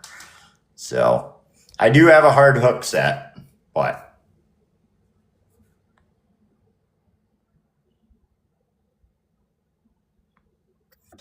Bass Smuggler, come on down. I got you on the Peacock. Yeah, that would be a lot of fun. Because he's not in here, favorite jig maker. Well, my favorite jig maker also doesn't do TikTok, so Good. yeah, my favorite jig maker is Bass Hound. Okay. Here in Ohio, he's out of Norwich. Okay. So where can we find him? Facebook. On the book. Yep. Yep. There's a lot of people. Anybody who's here, if you're not exploring some of these other platforms, we love to be here on TikTok. This is one of the best platforms to stream on, in my opinion, when it comes to the style of streaming that we do. But make sure you're venturing out there and seeing some of the other platforms. I know I do posts and things over on the book. I also do things on the YT page, and there's a lot of other people that do too. So you could find some different things and different sources. Maybe like talking with Chipper tonight, this clear coat that he's talking about is very interesting, and it's something I'm definitely going to look into and see where that leads. So make sure you're getting out there and exploring. Don't get stuck in one place. There's plenty out there to see. Plenty to learn. I'm going to catch a peacock bass on Chipper Baits Glide Bait, Fisher of Men. There you go. Send pictures. What do we always say? Pictures or it didn't happen? If you're taking pictures with somebody's bait, may it be Chipper's bait, Bubba's bait, JM, S&J, Stroud's, any of these bait makers, if you're taking a picture, make sure that bait is hanging out of the fish's mouth. If you're just holding the bait up by the fish, it's better if the hook's still in the mouth. So I know I sent a couple people a few pictures with the bait still in their mouth, and they post them like crazy. That's what people want to see. They want to see that these lures actually catch fish. So you guys are using some of these lures of some of these custom bait makers. Make sure you're taking a picture of it and send it off to them. They'll appreciate it more than you ever know. Ephraim's in the house. We're going to stop for just a second because today, and today only, is Ephraim's birthday. So if everybody in the chat could do me a favor and wish Ephraim a happy birthday. Happy birthday, buddy. I'm glad you stopped in. Hopefully you had a great day. And happy birthday to you. You know what? Those giveaways were rigged. Should have went to Ephraim. Should have went to Ephraim. There they are. Everybody wishing him a happy birthday. Hopefully that brightens up your day, buddy. Here, I got one for you. I got one. We got it. We got it. A mini Griffin. I'll definitely put some eyeballs in it and get it sent out. Are you really? Yeah. That's awesome. You hear that? He's going to send Ephraim a bait for his birthday. You better catch a fish on it and you better send him a picture. Oh my goodness. I do appreciate everybody coming in. We still got 33 people in here. We got 96K on the likes. That is not why we're here. The reason we're here is to hang out with each and every one of you. The reason I am here is to make sure you get to know a little bit more about my guest, which was Chipper's Baits tonight. Excuse me, I am going to sneeze. Maybe not. It is to get in here and learn more about the bait makers. Also, the podcast is always sponsored by Pretty Lure. Make sure you get over there for all your bait making needs. Make sure you get over and check out Chipper. He does have a website. You guys can always find him right here on TikTok. Send him a private message. If you're interested in some of the gobies or I have to refer to my notes, the 8-inch dragon worm, if you're interested in that, or any of the baits that he offers, make sure you get with him. Send him a message. Go check out his website. Let's show him some support. And don't forget, guys, if you're finding out about something or someone here on the podcast, make sure you put it in there for them. If you're going over to Pretty Lure to make a purchase or anything like that, put it in the notes that you heard about them on the podcast. Let them know that what they're representing over here is getting back to them. So if you could do that one little thing for me, I would greatly appreciate it. Other than that, I am going to say we don't have to jump off here right away, but that is the end of the podcast. I appreciate each and every one of you for coming in. Chipper, I appreciate you taking the time to come in here and talk with me. And I know everybody down there in the chat does too. That is the end of the podcast. Thank you very much. We are going to hang out for just a little bit, so don't go anywhere. I basically do that just so when I put it on the YT page, everybody knows that the podcast is over. So I can open up the boxes for a little bit. We'll do it for about 15 minutes. And then unfortunately, as always, they don't call me Grandpa Corey for nothing. I will be going to bed. But if anybody would like to come up here, jump up in a box, maybe ask him some questions that I missed, you're more than welcome to do that. Or you can all stay down in the chat. It is completely up to you. Change your name then. I'm not changing it to Grandpa Corey. That's not happening. I can't do it. So you're free to go ahead with that, Chipper. I got it on 18 and over. It doesn't matter if I get the restriction now. You know, when you put it on YouTube, it's a different story. So that's why I was jumping over.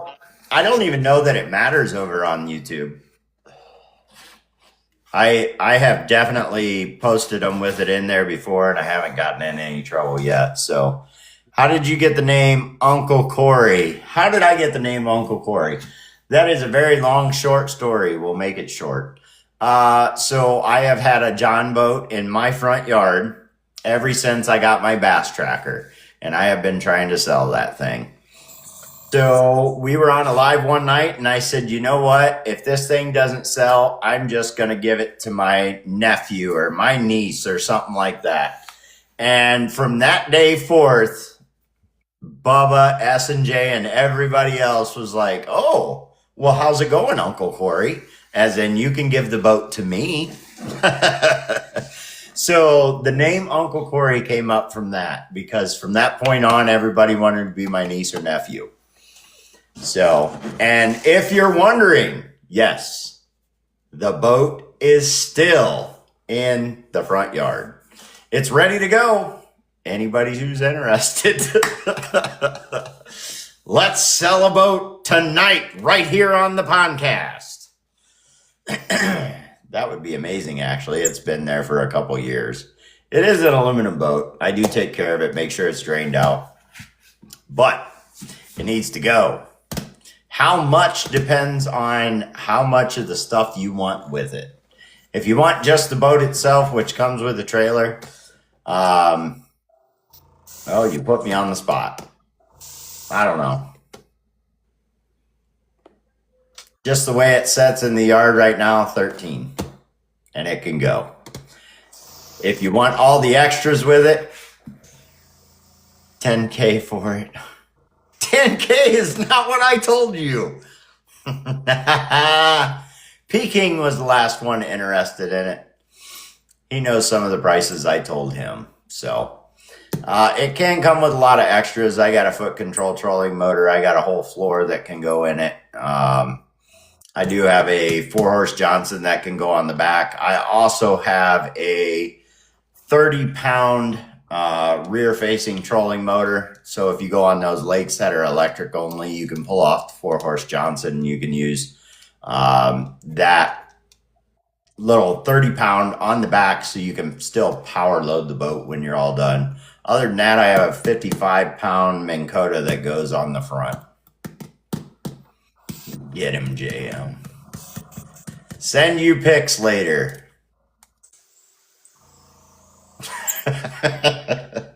Of the boat? Kidding. Joking. Right, Strouds?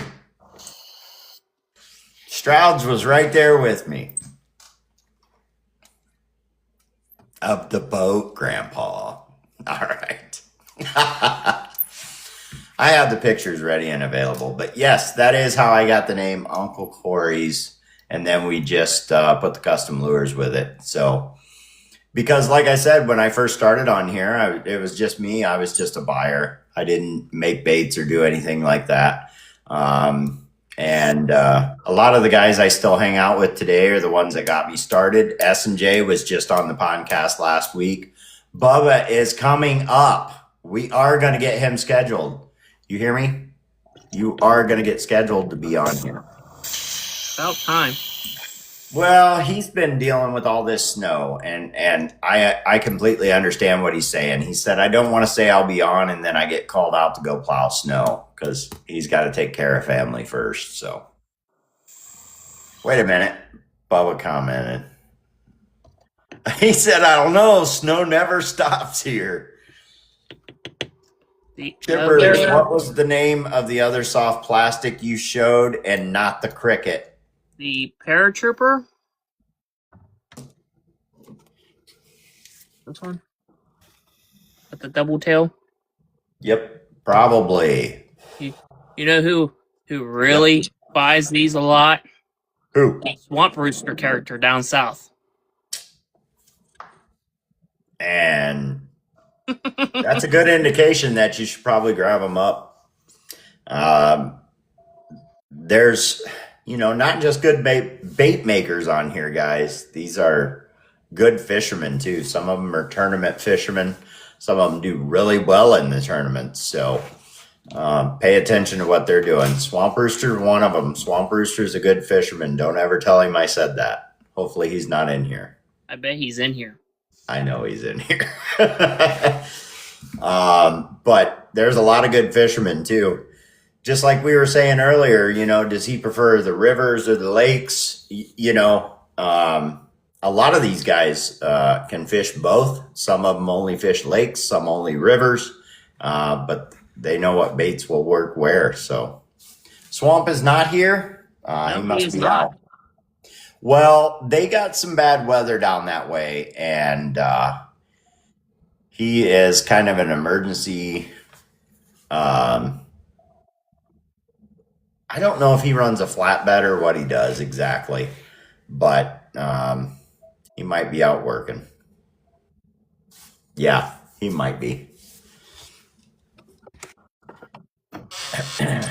Flatbed, yes. Look at Chipper. He's like, I got to get back to painting. I don't know if you guys are hanging out, but It happens. how late do you usually stay up painting? Sometimes 1, 2 o'clock in the morning. Look at the moly, galaxy. look at the galaxy. Who shared the galaxy? My Missy goodness. Critters, look at this. Oh, there's another one. Look at her go. I do have a paddle tail Northwater. I currently don't have any on racks. My paddle tail is a 4.2 inch with a hook slot. Chippers is okay sometimes. Appreciate those big gifts. Those are never expected, but always appreciated. Thank you so much. Northwater says, I'll check your website. There you go. I mean, they might be on there with pictures. I gotta really do the website after show season. Because there's a lot of colors. The colors in there, or the name of it, but there's no picture and no description because, sometimes you just go, oh, well, I have this, and let's see what this does. And then it turns out to be a good color. Then you forget to take pictures. My biggest problem as a bait maker is I do not post my baits. I have an entire drawer full of baits over here and a rack full of baits over there, and nobody has seen the pictures. There's the goby. That's the 3.5 inch. Now, that's a new color. That is greenback shad. Very nice. Now, it happened by, I wouldn't say accident, because I actually came up with the bottom color beforehand. Hey, Uncle Tom's. Yeah. So I'm like, now it's like, oh, well, that's a really good color of a tan, and I don't want to just turn it black. So I need to put it with something. So I had a new bottle of green that I've never opened, and I'm like, let's do it this way. And I added some glitter into it, and this is what it came out to be. Very nice. I wouldn't doubt if it doesn't turn out to be one of the best sellers. So, but right now there's 50 colors and gobies probably on the website, if not more. Northwater says, okay, might need to really check the site. That might be a game changer here on the river.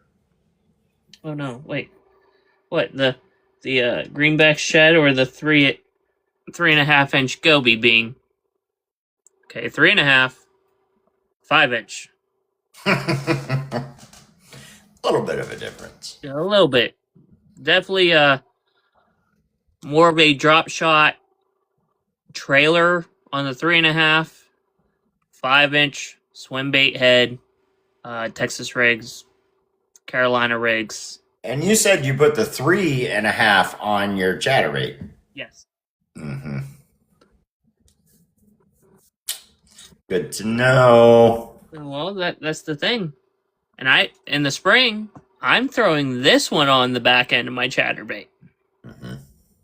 Any red color under a green pumpkin skirt to give it that little flare.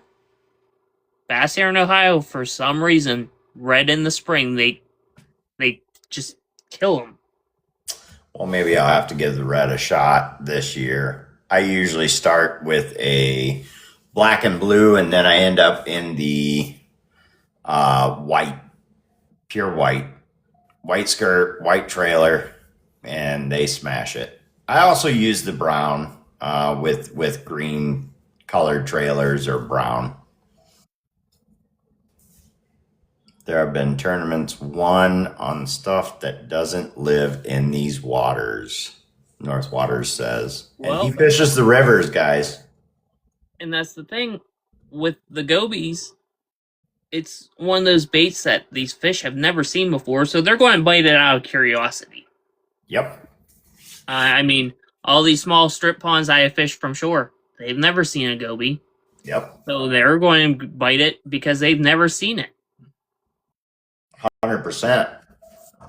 They say when the fish aren't biting, I've thrown everything but the kitchen.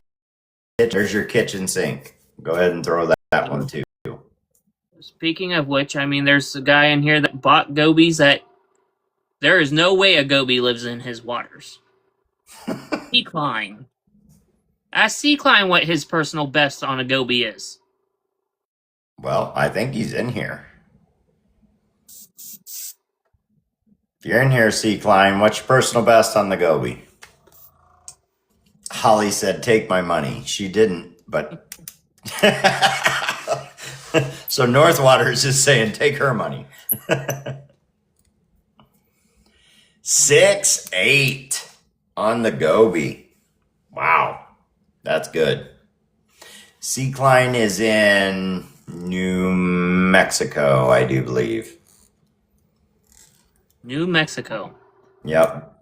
And if you're wondering where Northwaters is, that's Minnesota. He's talking a lot about the Mississippi, I do believe. Southern New Mexico. Yep. Oh, Holly says she didn't because she already has gobies. I don't know how. I don't You'll remember pay Holly for buying- that later. You sure will, Northwater. You will pay for that later. I don't think I want to use it. I've been shaking it. I don't think I want to use it. That's okay. I give all these paints a shake once in a while. Some of them we use more than others, but if I see they're starting to separate, I give them a shake.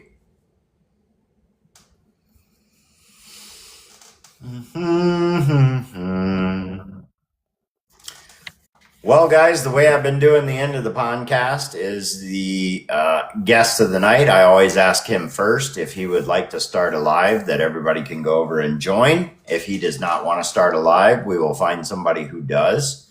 And that will give you guys the opportunity to go over there and continue to chat, as I will be ending this one in the next 5 minutes. So we'll see if Chipper wants to go live or if he just wants to get down and dirty and start painting and try and get things done.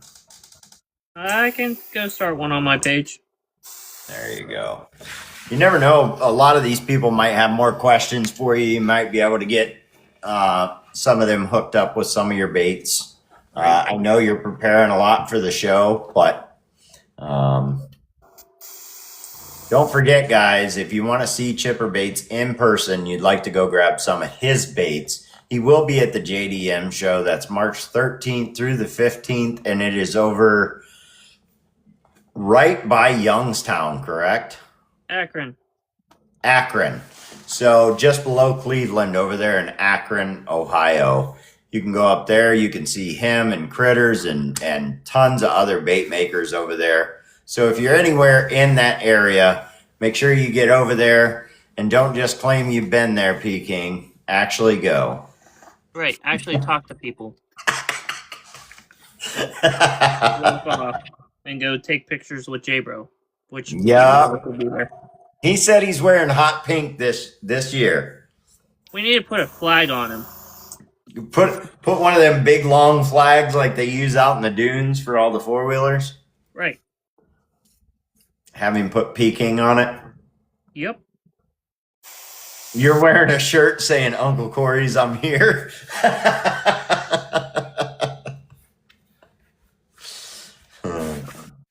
Nope. Hopefully I get to meet up with him. Talk with him a little bit. I know I will be up there. I think Get Ugly will be up there as well. Get Ugly will be in my booth. He is also talking and doing a demonstration one of the days. Yep. And for everybody that does not know this, Get Ugly is part of my pro staff. So Pick a color. Are you telling me to pick a color, Peking? I bet everybody in this chat can tell you what color I'll be picking. hot orange.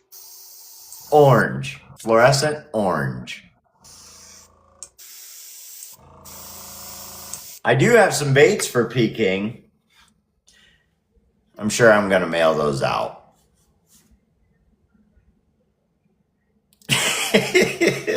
I'll get a picture, dude. I will 100% get a picture.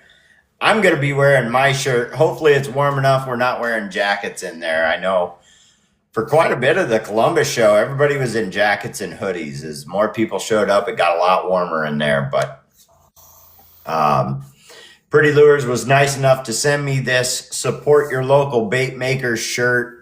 I do believe they're going to start producing them. So if you'd like to get one, make sure you're checking them out. Any good places to stay local to the JDM show? I mean, there's hotels right down from the fairgrounds, so that's a plus. I mean, that's more like Cuyahoga Falls area, Stowe, Ohio, than Akron, but I mean, where the JDM show is, anywhere there's good places to stay anywhere within 30 minutes of there, really. yeah. It's a pretty big area. It's not real secluded, so it's not like it's out in the country, JM. I mean, if you get bored, then you have the Football Hall of Fame 30 minutes down the road, so. JM says he's going to sleep in your shop. My shop? I'll actually be at my dad's for that one. My dad lives 30 minutes from the JDM show, so. There you go, JM. Peking says my house is a good shack. I don't know if he's offering, but we're going to make it seem like he is. I mean, you can't miss him because he'll be wearing a bright orange shirt now. And a plug.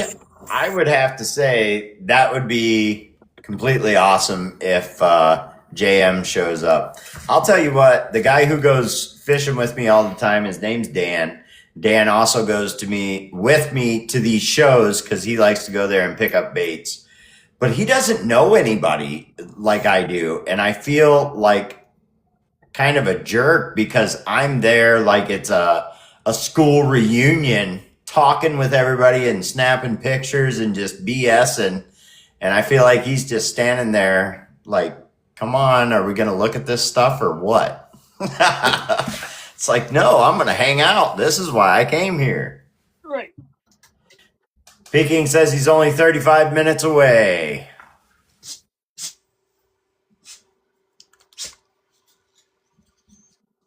The wifey said book the hotel. Dude, that would be awesome.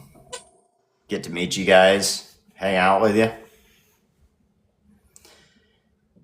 That would be cool.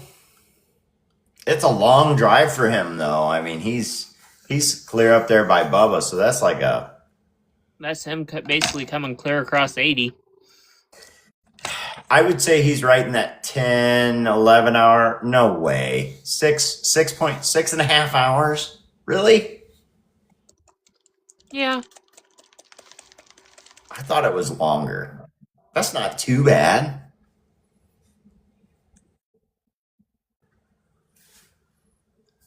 No. That would be cool. You have to let us know if you're actually going to make it. He said, yep, I mapped it. Well, S&J will be there, so you get to meet him. You get to meet Chippers, Critters, Miss Chipper, myself, Peking, and a lot of other people that you follow on the TikTok. So it's definitely a little closer for him than the Columbus show was. Heck, that's about 3 hours for me from here. So, all right, everybody. I am going to turn this over to Chipper. I am going to end this live right here. You guys don't have to go anywhere. You can go right over to Chipper, and he's going to run a live for a while. If you'd like to get some stuff from him, now would be the time. And I do appreciate each and every one of you coming in here. I appreciate the fact that we're going to get more people down to the JDM show. Chipper, I appreciate you the most for taking time out of your day. I know you're a busy man. You're trying to get ready for all these shows. Took the time out to come hang out with us, answer some questions, let them get to know you a little bit better, and I appreciate it. Yep, no problem.